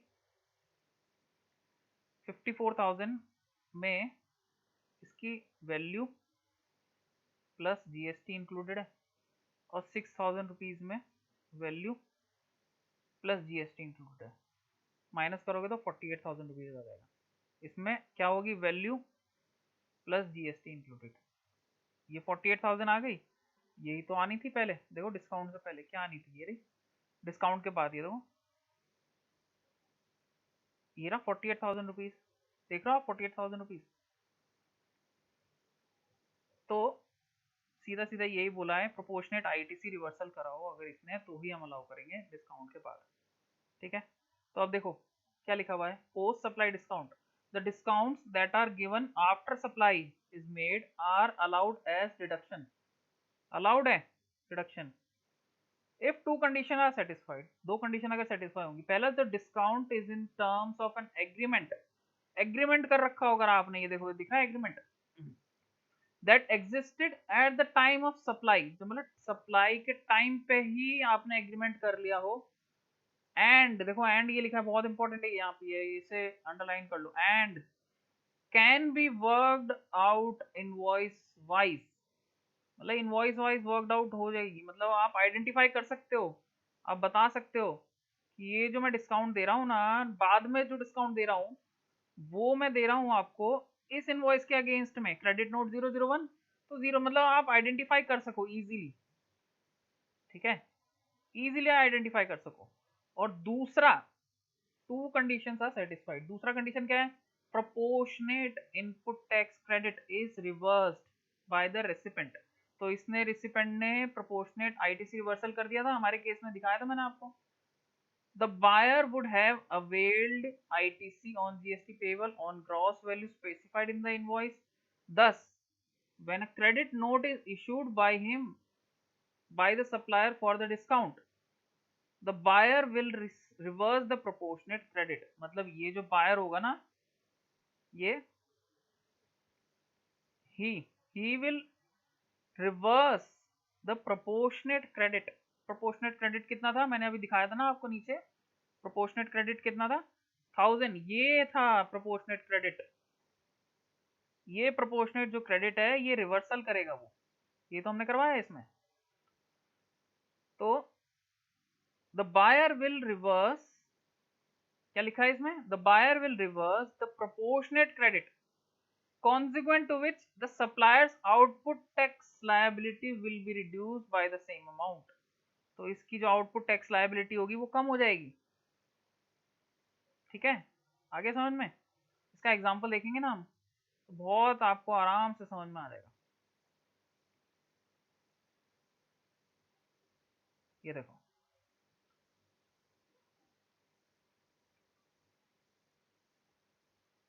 एग्जांपल नंबर 10 देखते हैं. Royal Biscuit Company gives a discount of 30% on the list price to its distributors. Thus, for a carton of spice bisc, in the invoice, in the list price is mentioned as 200 rupees. तो list price कितना है, 200 rupees है. On which discount is 30% given, तो 30% discount दे दिया, 60 rupees discount दे दिया. कितना का हो गया, 140 final price. The value of 140 as the discount is allowed at the time of supply and shown in the invoice. तो invoice में भी शो हो रखा है ये, और टाइम ऑफ सप्लाई पे भी ये हमने डिस्काउंट दिया है, तो इसलिए हम ये डिस्काउंट अलाउ कर देंगे आपको वैल्यू में से कम करने की. ठीक है, वैल्यू में से कम करना अलाउ कर देंगे, और उसके बाद फिर क्या करेंगे हम, आप 140 पे जीएसटी भरो. फिर अब देखो नेक्स्ट एग्जांपल देखते हैं. The agreement of Raju Electrical Appliances with its dealers is that purchase of rice cookers over 1000 pieces in the Diwali month will entitle them to discount of 5% per cooker. Therefore, the quantum of discount can be determined only at the end of Diwali month. तो ये पहले से determine कर दिया, pre condition रख दी है कि 5% discount दे देंगे अगर आप 1000 पीसेस से ऊपर लोगे तो. However, since the agreement relating to discount was in existence at the time of supply, तो देखो ये बता रहा है एग्रीमेंट था, पहले से ही था. कब था, existence, was in existence. कब, at the time of supply, time of supply के टाइम पे था. और एंड, ये लिखा हुआ and the discount can be worked out for each invoice. देखो ईच इनवॉइस जो उसने दे रखा है उसमें वर्कड आउट मतलब ढूंढ सकते हैं हम. Such post discount will be allowed as deduction from the value of supply of rice cookers. तो जो भी उसकी वैल्यू होगी उसमें से 5% हम अलाउ कर देंगे. दूसरी बात, क्या कंडीशन थी उसमें, दो कंडीशन थी ना, एक तो डिस्काउंट पहले से होना चाहिए और वर्कड आउट होना चाहिए इनवॉइस, और दूसरा प्रोपोर्शनेट आईटीसी. तो यही हम देखेंगे इसमें. यहाँ पे Raju electrical appliances can issue credit note. तो राजू इलेक्ट्रिकल अप्लायंसेस क्या करेगा, एक क्रेडिट नोट इशू करेगा. Credit note of for 5% of the value of goods along with GST and claim the adjustment excess to tax paid. The dealer must, देखो must लिखा है, जो dealer होगा मतलब जो ले रहा होगा ये supply, reverse the proportionate ITC, reverse करना पड़ेगा on the relevant stock to bring it in the line with the reduced tax. तो आई होप ये आपको समझ में आ गया होगा. पूरा का पूरा एग्जांपल अगर आप ये समझ लोगे, डिस्काउंट के ऊपर कुछ भी कोई पूछ ले, पूरा का पूरा आप सॉल्व कर दोगे. ठीक है, तो नेक्स्ट देखते हैं example. Pink and blue private limited sold goods to orange private limited on 15th Jan at 50,000 rupees exclusive of taxes and discount. ये ध्यान रखना है, ये बहुत इंपॉर्टेंट है. एक्सक्लूसिव मतलब इसमें टैक्सेस और डिस्काउंट इंक्लूडेड नहीं है. और उसने क्या करा, 9,000 रुपीज आईजीएसटी चार्ज करा 18% के हिसाब से अलग से. तो क्या हो गया, 50,000 रुपीज प्लस 9,000 रुपीज उसने जीएसटी चार्ज करा. ठीक है, the term of supply stipulated that discount of 2% will be given to OPL if it makes the payment within 1 month. एक मंथ में अगर वो दे देता है तो वो डिस्काउंट दे देगा 2% का. OPL avails the input tax credit of 9,000 rupees in the month of January and makes the payment for the goods on 10th February. तो मतलब देखो इसने कब करा है, 10th February को पे कर दिया, तो इसका मतलब क्या हुआ, इसने टाइमली पे कर दिया। अब जब टाइमली पे कर दिया तो 2% डिस्काउंट मिल जाएगा। 2% क्यों मिलेगा, क्योंकि इसने पहले से ही बोल रखा था, पहले से ही एग्रीमेंट हो रखा है इसका। सो 2% डिस्काउंट मिल जाएगा उसे। अब ये क्या करेगा, पीवीपीएल क्रेडिट नोट इशू करेगा ऑरेंज को, ऑरेंज को क्रेडिट नोट इशू करेगा। तो उसे रिवर्सल करना पड़ेगा उतना।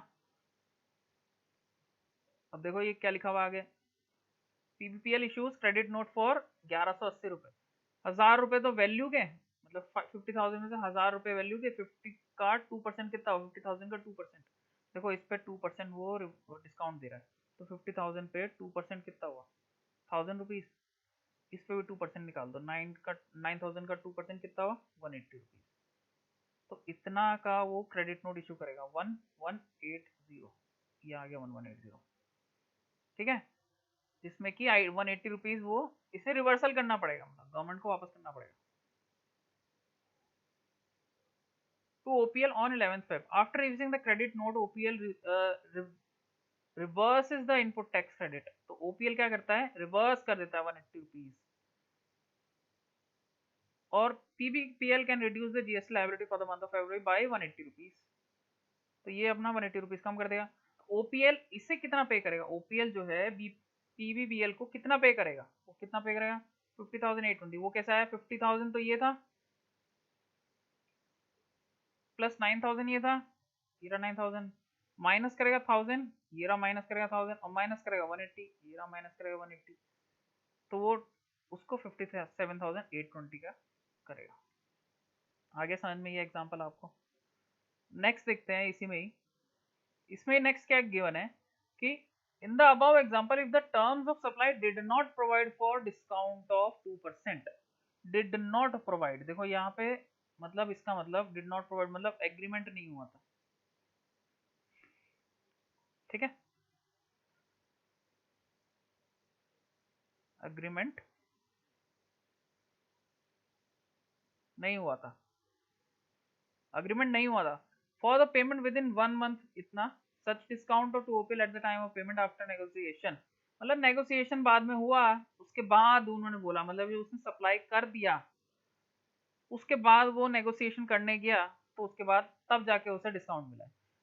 तो क्या लिखा है, PVPL will issue a commercial credit note for only the value of discount that is ₹1000। तो अब देखो कमर्शियल क्रेडिट नोट क्या होता है और जीएसटी क्रेडिट नोट क्या होता है, मैं आपको बताऊं। दो टाइप के क्रेडिट नोट होते हैं, एक तो कमर्शियल क्रेडिट नोट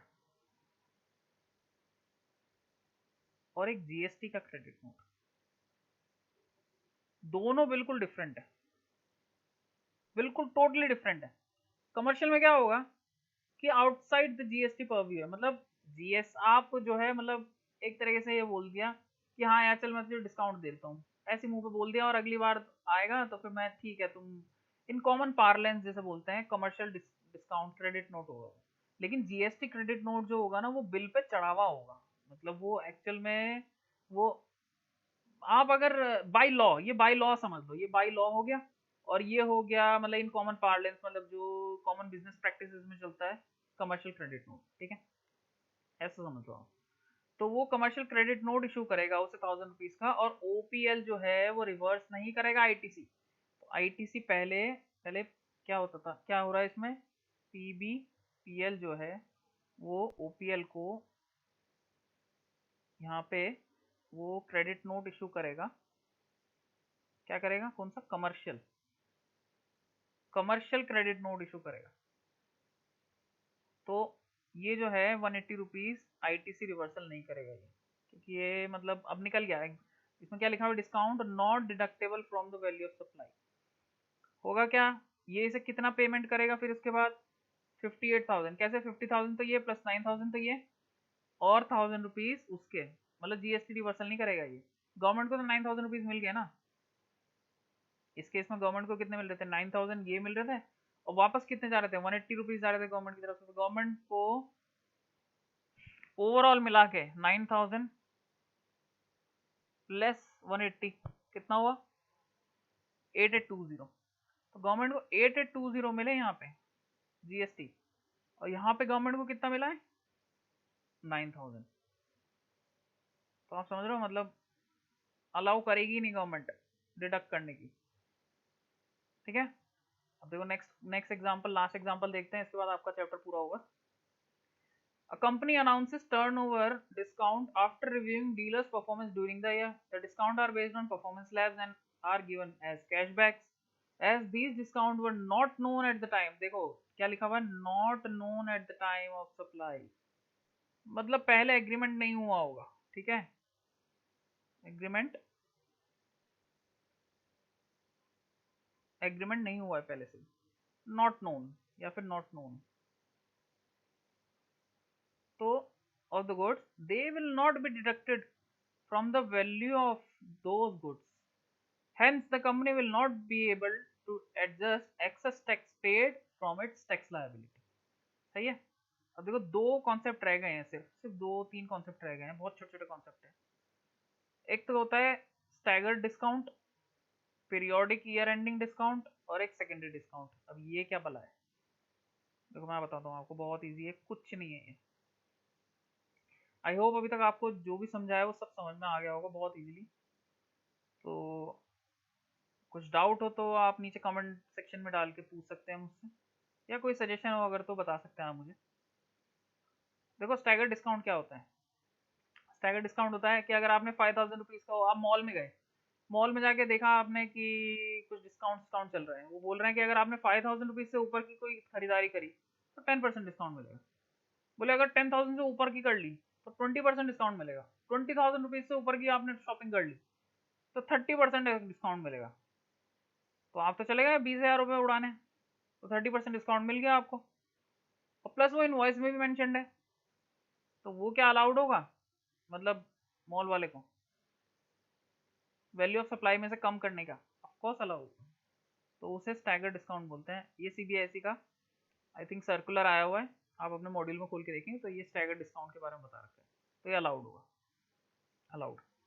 ठीक है, दूसरा देखते हैं पीरियोडिक और ईयर एंडिंग वॉल्यूम डिस्काउंट। जैसे अगर आपने 10,000 पीसेस पर ईयर खरीदे किसी से तो उस पर 1% डिस्काउंट मिलेगा। 15,000 पीसेस पर ईयर खरीदे तो 2% डिस्काउंट मिलेगा। तो अगर वो even if not shown in the invoice, ये लिखा हुआ है देखो, even if not shown in the invoice but proportionate ITC आपने रिवर्सल कर रखा है क्रेडिट नोट पे। वो मैंने आपको ऊपर बताया था ना कॉन्सेप्ट क्रेडिट नोट का। क्रेडिट नोट का कौन सा, ये वाला कॉन्सेप्ट जो बताया था कि प्रोपोर्शनेट रिवर्सल होगा, ये क्रेडिट नोट इशू करेगा। ठीक है, तो ये रिवर्सल प्रोपोर्शनेटली करेगा। तो इसमें जो भी ये प्रोपोर्शनेटली रिवर्सल करेगा, अगर वो कर दिया है तो अलाउड है। ठीक है, last concept secondary discount. Secondary discount क्या होता है, जैसे सपोज 10,000 पैकेट्स बेचे हैं अगर किसी ने 10 रुपीज पर पैकेट के हिसाब से, और लेटर ऑन वो डिस्काउंट दे देता है। पहले शुरू में क्या एग्रीमेंट हुआ है, एग्रीमेंट हुआ है नहीं, क्या इनवॉइस में डाला है नहीं, तो क्या फिर क्या किस चीज का क्रेडिट नोट इशू करा है नहीं, कौन सा कमर्शियल क्रेडिट नोट इशू करा है, तो क्या इसमें आपको अलाउ होगा डिस्काउंट, बिल्कुल भी नहीं होगा। तो यहाँ पे नॉट अलाउड। बस ये तीन ही एग्जांपल ऐसे थे आपके बुक में जो दे रखे हैं। देखा जाए तो आपका पूरा का पूरा चैप्टर कंप्लीट हो गया है। आई गेस 40-45 मिनट्स में आपका ये पूरा का पूरा चैप्टर हो गया है कंप्लीट। तो हमने ये भी देख लिया, स्टैगर डिस्काउंट दे दिया, देख लिया, पीरियोडिक एंडिंग डिस्काउंट देख लिया, और सेकेंडरी डिस्काउंट भी देख लिया। और तो इस तरीके से हमारा पूरा हो गया कंप्लीट, चैप्टर हमारा हो गया कंप्लीट। अब हम देखेंगे इलिस्ट्रेशन इसके और फिर क्वेश्चन। तो अगर अभी तक आपको वीडियो अच्छी लगी हो तो लाइक करिए जरूर, फटाफट जल्दी से जल्दी लाइक कर दीजिए। और 1000 लाइक्स के आसपास आप, मेरा टारगेट है, जल्दी जल्दी पहुंचा दीजिए 1000 लाइक्स के आसपास। कमेंट डाउन करिए कि कैसा लग रहा है अभी तक आपको। तो एक बार रिवाइज कर लेते हैं।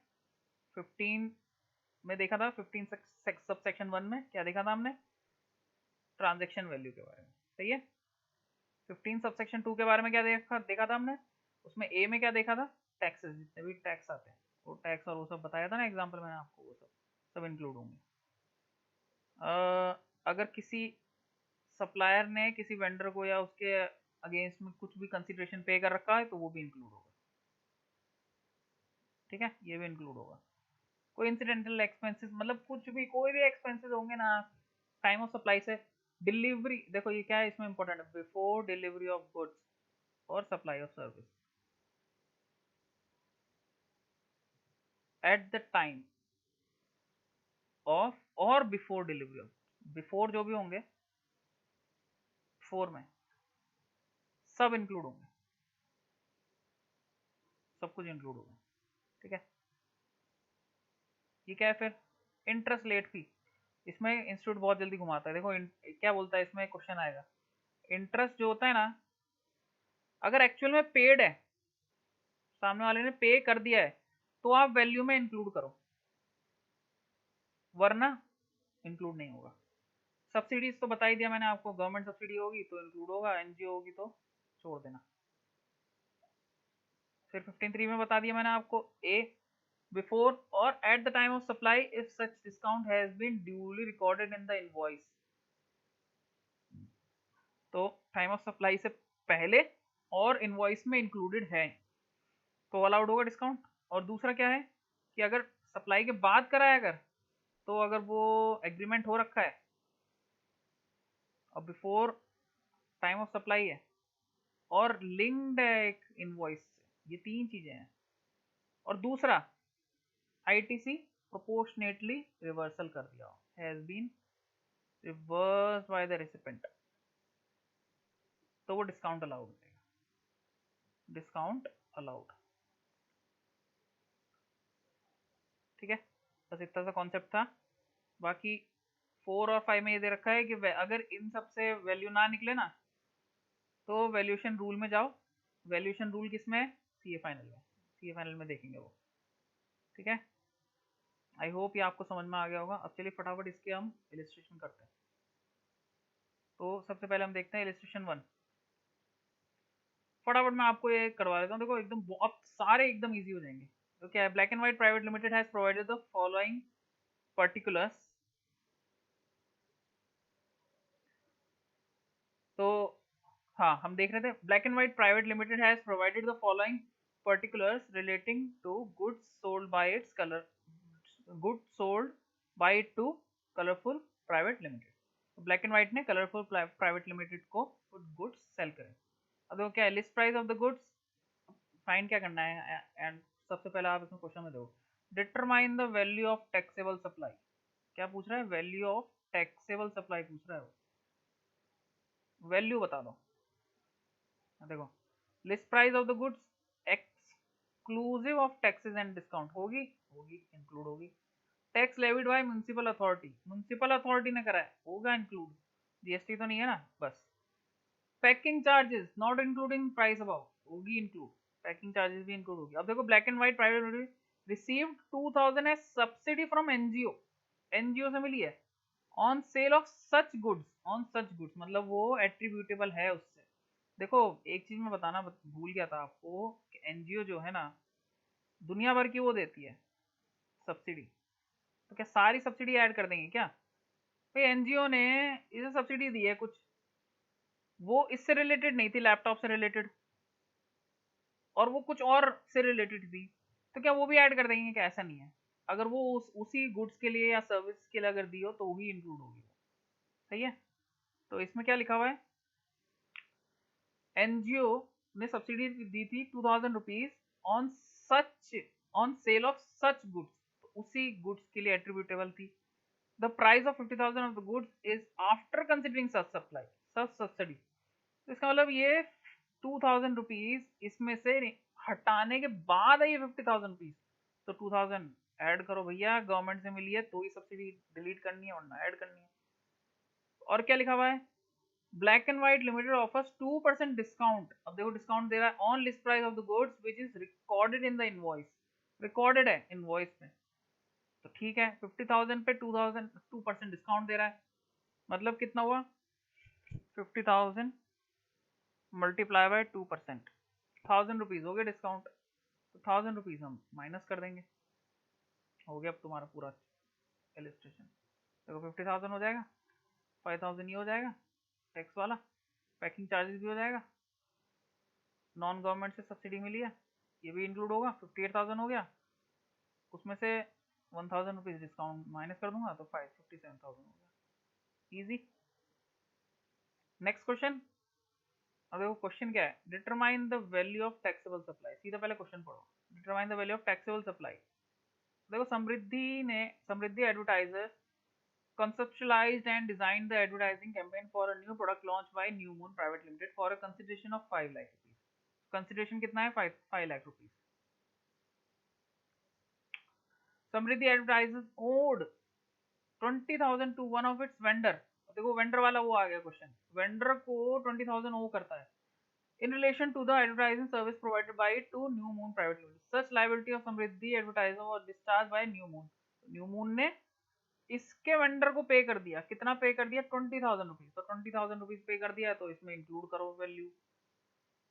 फिर क्या है कि उसने डिलेड पेमेंट कराए और उसने पे कराए, देखो इंटरेस्ट, डिलेड पेमेंट इंटरेस्ट पे कराए इसने, एंड दस पेड एज इंटरेस्ट, पे कर दिया इसने, ठीक है ये ध्यान रखना, पेड है, पे कर दिया है 15,000 रुपीज। अब ये बोल रहा है assume the rate of GST as 18%। अब इसके दो आंसर हो सकते हैं। 15,000 को तो आप ऐसा का ऐसे ही ले लो, टोटल कितना आ गया? 5 लाख प्लस 20,000 प्लस 15,000, ये हो गया 5,35,000। तो 5,35,000 रुपीज, एक तो आंसर ये हो गया। और नीचे एज्यूम लिख दो, assumption assumed this 15,000 is exclusive of GST। एक तरीका तो ये है। दूसरा तरीका क्या है कि 5 लाख लो,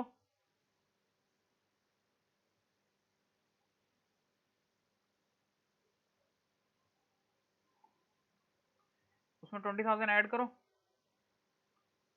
और जो 15,000 है ना इंक्लूसिव ऑफ जीएसटी ले लो, तो 15,000 इंटू 100, देखो 18% दे रखा है इन्होंने, जानबूझ के दे रखा है, डिवाइडेड बाय 118, जो भी इसका आंसर आएगा वो आ जाएगा 12,712। ये करोगे तो 5,32,712। दोनों ही आंसर सही हैं, देखो इंस्टीट्यूट ने भी ये लिखा हुआ है। वैल्यू ऑफ सप्लाई क्या होगी? 5,32,712। अगर 15(2)(d) के हिसाब से यहाँ पे ये होगा, हम जीएसटी इंक्लूड करेंगे, लेकिन नीचे भी लिखा हुआ है, देखो क्या लिखा हुआ। It is also possible to assume the interest to be exclusive of GST. In that case the value of supply will work out to be 5,35,000। तो आप 5,35,000 भी ले सकते हो, दोनों ही लिख दो ना, कोई भी एक लिख दो, कोई फर्क नहीं पड़ता, पूरे मार्क्स मिल जाएंगे। Complete, illustration complete. चलिए आइए अब एक काम करते हैं, इसके क्वेश्चन पे आ जाते हैं। तो क्वेश्चन ये है, फटाफट इसको हम रीड थ्रू कर देंगे, और फिर वीडियो बहुत ज़्यादा अब लंबा हो गया, तो इसलिए फटाफट जल्दी मैं इसे कंप्लीट करूँगा। ये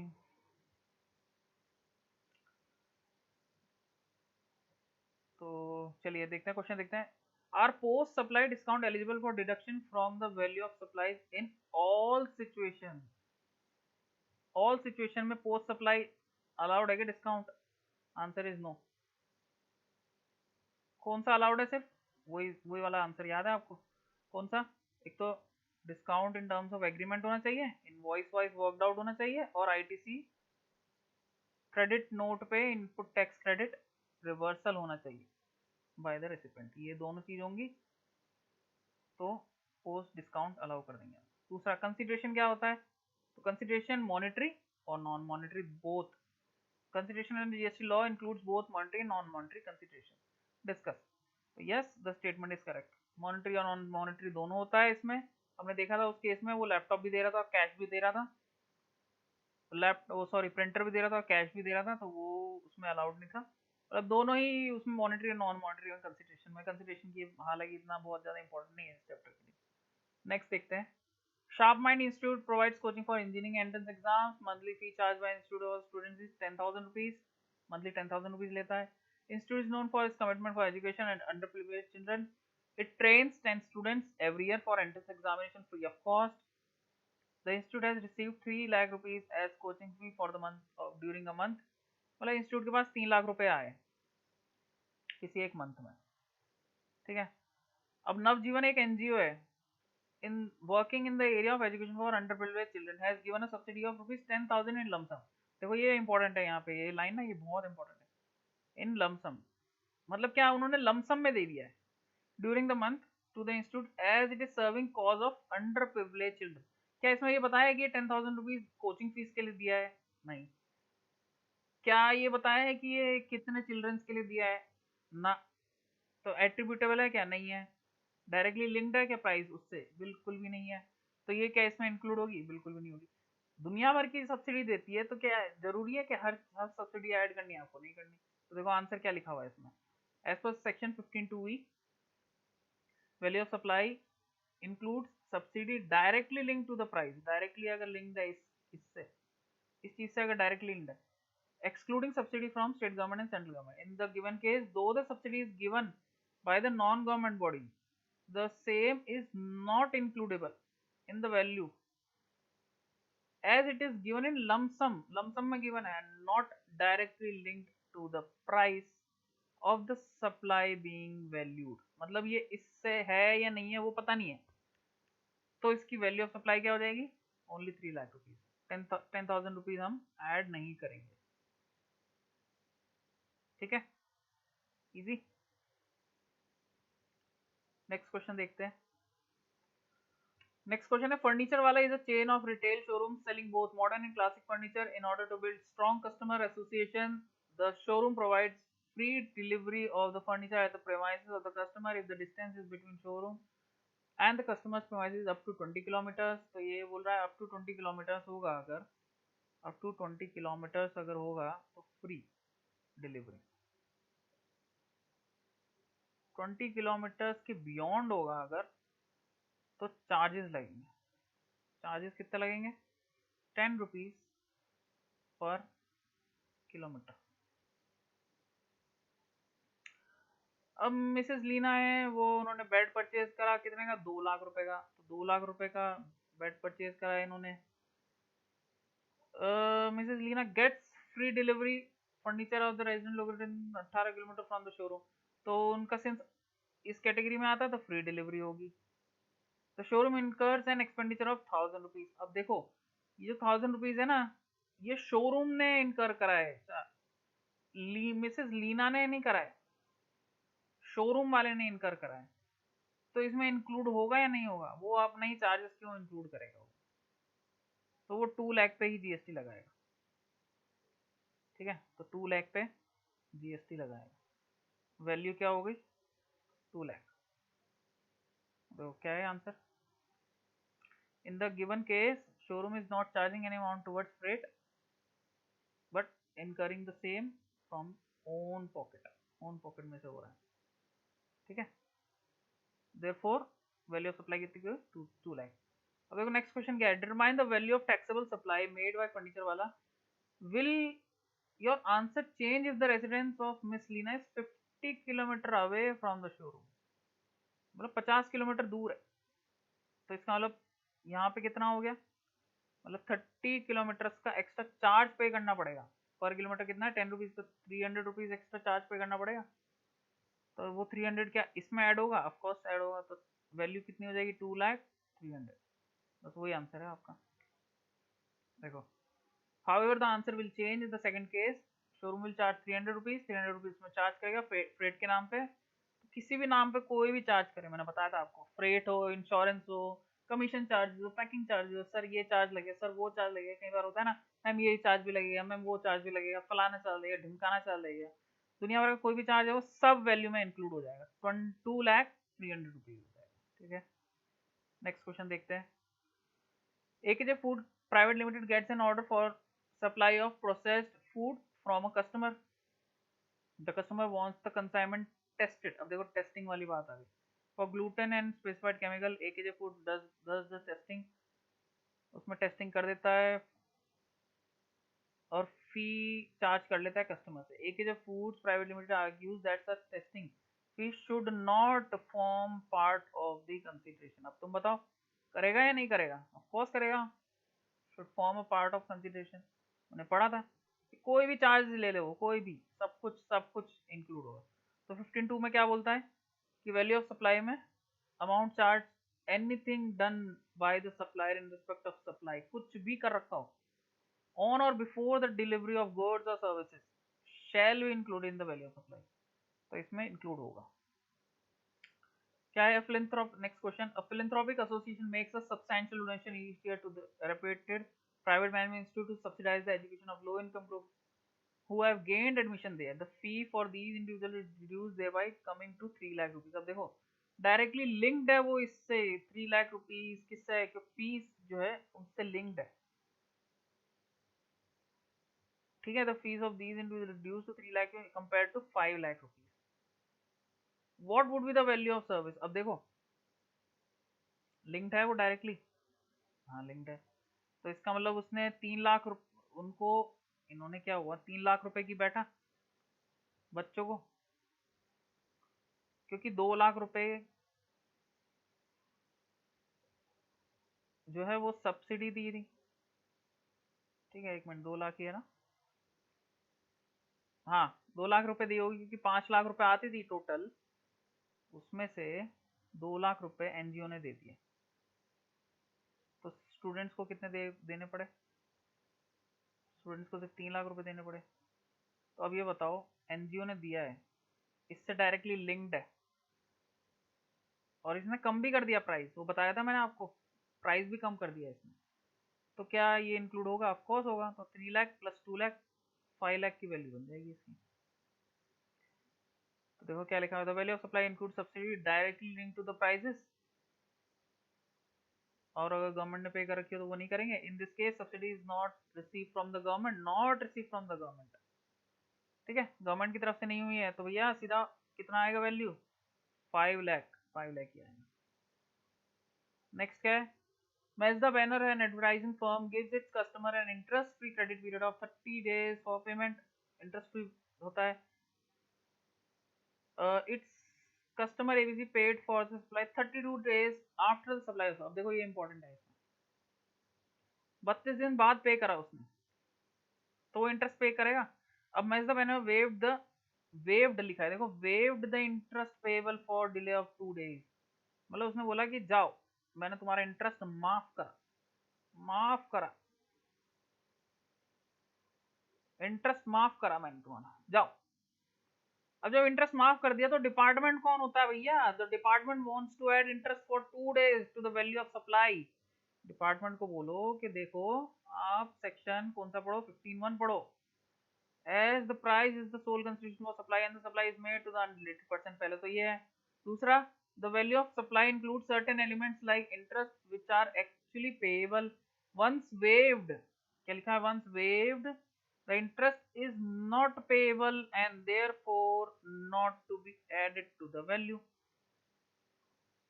जब इंटरेस्ट वे हो गया, हट गया, तो क्या ऐड होगा? बिल्कुल नहीं होगा।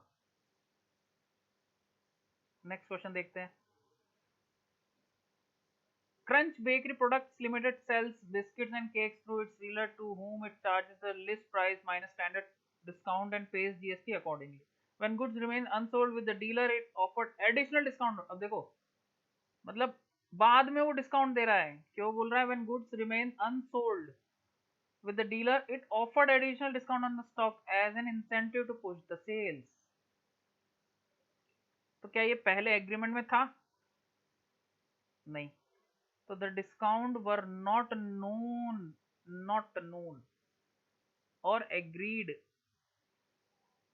for at the time of supply of goods, therefore discount cannot be reduced। खत्म, टाटा बाय बाय। चलो 9th देखते हैं, अच्छा क्वेश्चन है। देखो रेड पेपर लिमिटेड है, registered supplier is a manufacturer of taxable goods, taxable goods बनाता है मैन्युफैक्चरर। अब उसने क्या करा, इंटरस्टेट सप्लाई करी।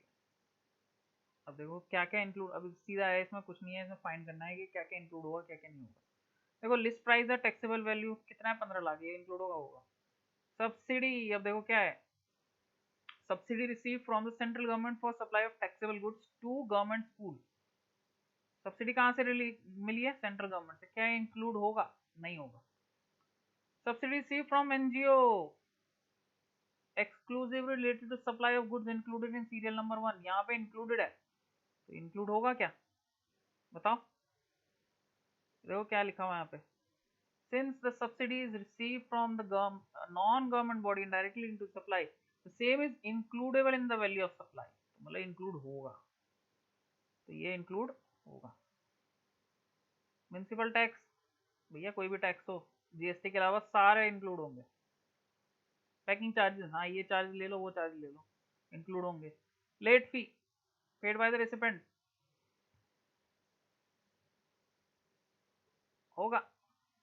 देखो और क्या लिखा हुआ है नीचे, the list price net of two subsidies received, however the other charges taxes charge above list of prices, मतलब नेट ऑफ है, मतलब वो जो ऊपर बोल रखा है ना ये वाली, ये लिस्ट प्राइस, ये नेट ऑफ है। किसमें नेट ऑफ करने के बाद, ये और ये नेट ऑफ करने के बाद, तो ये तो ऐड करना ही पड़ेगा ना, ऐड बैक करना पड़ेगा मुझे। अब देखो 15 लाख होगा, ये नहीं होगा, ये भी होगा, ये भी होगा, ये भी होगा। और लेट फी, देखो लेट फी का 2 ले सकते हो तुम। देखो इसमें एक इंपॉर्टेंट चीज है, 6000 रुपीज में क्या लिखा हुआ है, the recipient has agreed to pay 6000 in lump sum and no additional amount is payable by him. मतलब वो बोल रहा है और दूंगा ही नहीं मैं, बस 6000 दूंगा, बस इसके अलावा दूंगा ही नहीं। तो देगा नहीं तो ठीक है, हम मान लेंगे कि उसमें जीएसटी इंक्लूडेड है। तो मैं कैसे करूंगा, 6000 मल्टीप्लाई बाय 100 डिवाइडेड बाय 118, तो कितना आ जाएगा, ये आ जाएगा 5085। बस ये टोटल मिला के कितना आ जाएगा, सही है, डन। कितने क्वेश्चन बाकी रह गए, 10, 11 और 12, 15 क्वेश्चन बाकी रह गए। लाइक नहीं करा अभी तक आपने, फटाफट लाइक करिए। चलो नेक्स्ट क्वेश्चन नंबर 10, क्या लिखा हुआ है, मेसस फ्लो प्रो और registered supplier sold a machine to BP Limited, it provides the following information regard. सीधा नीचे आओ, क्या है, determine the value of taxable value, taxable value find करनी है अपने। तो प्राइस ऑफ मशीन है एक्सक्लूडिंग टैक्सेस और ये सब है, एक्सक्लूडिंग है तो इंक्लूड होगा, हाँ होगा। थर्ड पार्टी इंस्पेक्शन चार्जेस, अब देखो क्या लिखा हुआ है, such charges were payable by Messrs Flow Pro, मतलब इसे पे करने थे लेकिन इसने पे कर दिए। Has been directly paid by BP Limited to the inspection agency, इसके वेंडर को पे कर दिया होगा या इसके बिहाफ पे कर दिया, तो ये होगा इंक्लूड, होगा इंक्लूड, क्यों नहीं होगा। फिर उसके बाद क्या है, freight charges for delivery of the machine, ये भी इंक्लूड होगा। Subsidy receive from state government on sale of machine under skill development programme, ये भी, ये इंक्लूड नहीं होगा, स्टेट गवर्नमेंट से मिल गया सब्सिडी। क्या लिखा है, discount of 2% is offered to BP Limited on the price mention of serial number 1, मतलब यहाँ पे डिस्काउंट मिल रहा है, इस पे किसमें, इस पे कितना 2% डिस्काउंट मिल रहा है, तो 25,000 का 2% कितना हुआ, 500 रुपये हो गया, तो 500 रुपीज डिस्काउंट हो जाएगा, बस ये आ जाएगा आंसर। देखो 25,000, 5,000, 2,000, 500 रुपये डिस्काउंट, आ गया 31,500। हमने ये इंक्लूड ही नहीं करा 5,000 गवर्नमेंट वाला, ठीक है। चलो नेक्स्ट क्वेश्चन देखते हैं, जल्दी जल्दी से कंप्लीट करते हैं फटाफट। Shri Krishna Private Limited registered supplier furnishes the following information relating to goods sold by it to Shri Balram Private limited.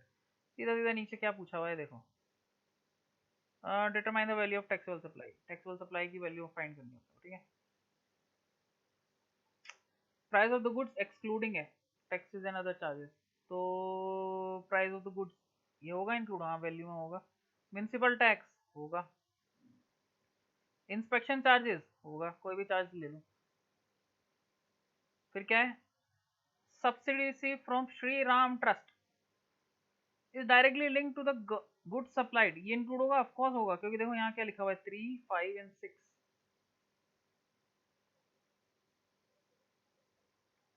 ये एक्सक्लूड करने के बाद है ये,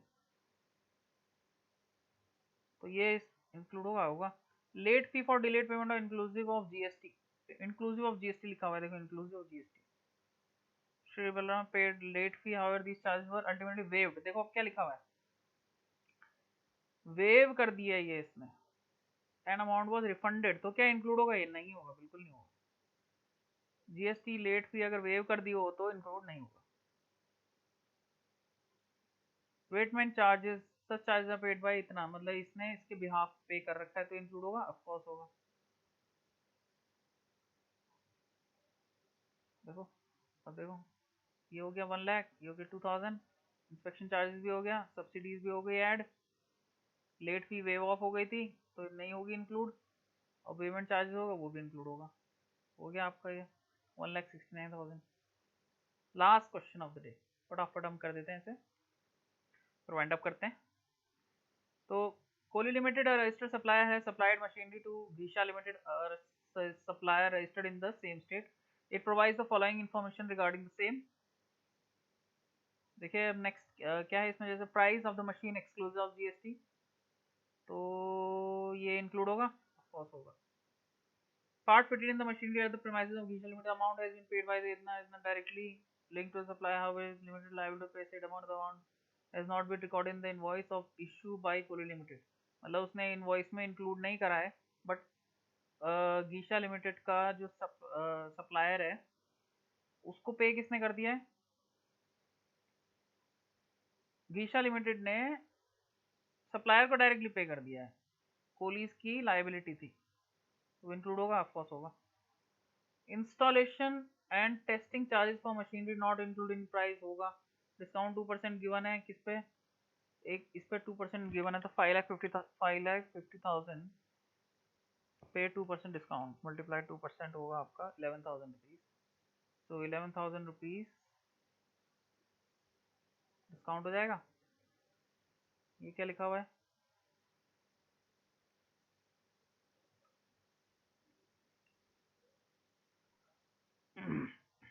Kohli Limited provides additional discount of 1% per at the end based on additional purchases of the other machinery for which adjustment is made at the end of the financial year without any charge in individual transactions। तो देखो इसका इसकी क्या होगा, ये important है, बस एक इसमें ये वाला इंपॉर्टेंट है पॉइंट है, इसमें क्या होगा, ये देखो क्या लिखा हुआ है, 1% एडिशनल डिस्काउंट, कुछ इसमें डिस्काउंट अलाउ होगा, though the additional discount is established before और at the time of it is not deductible, allowed ही नहीं करेंगे हम डिडक्ट करने के लिए, from the value of supply, same is not linked to any specific transaction and it's adjusted by the parties at the end of the financial year।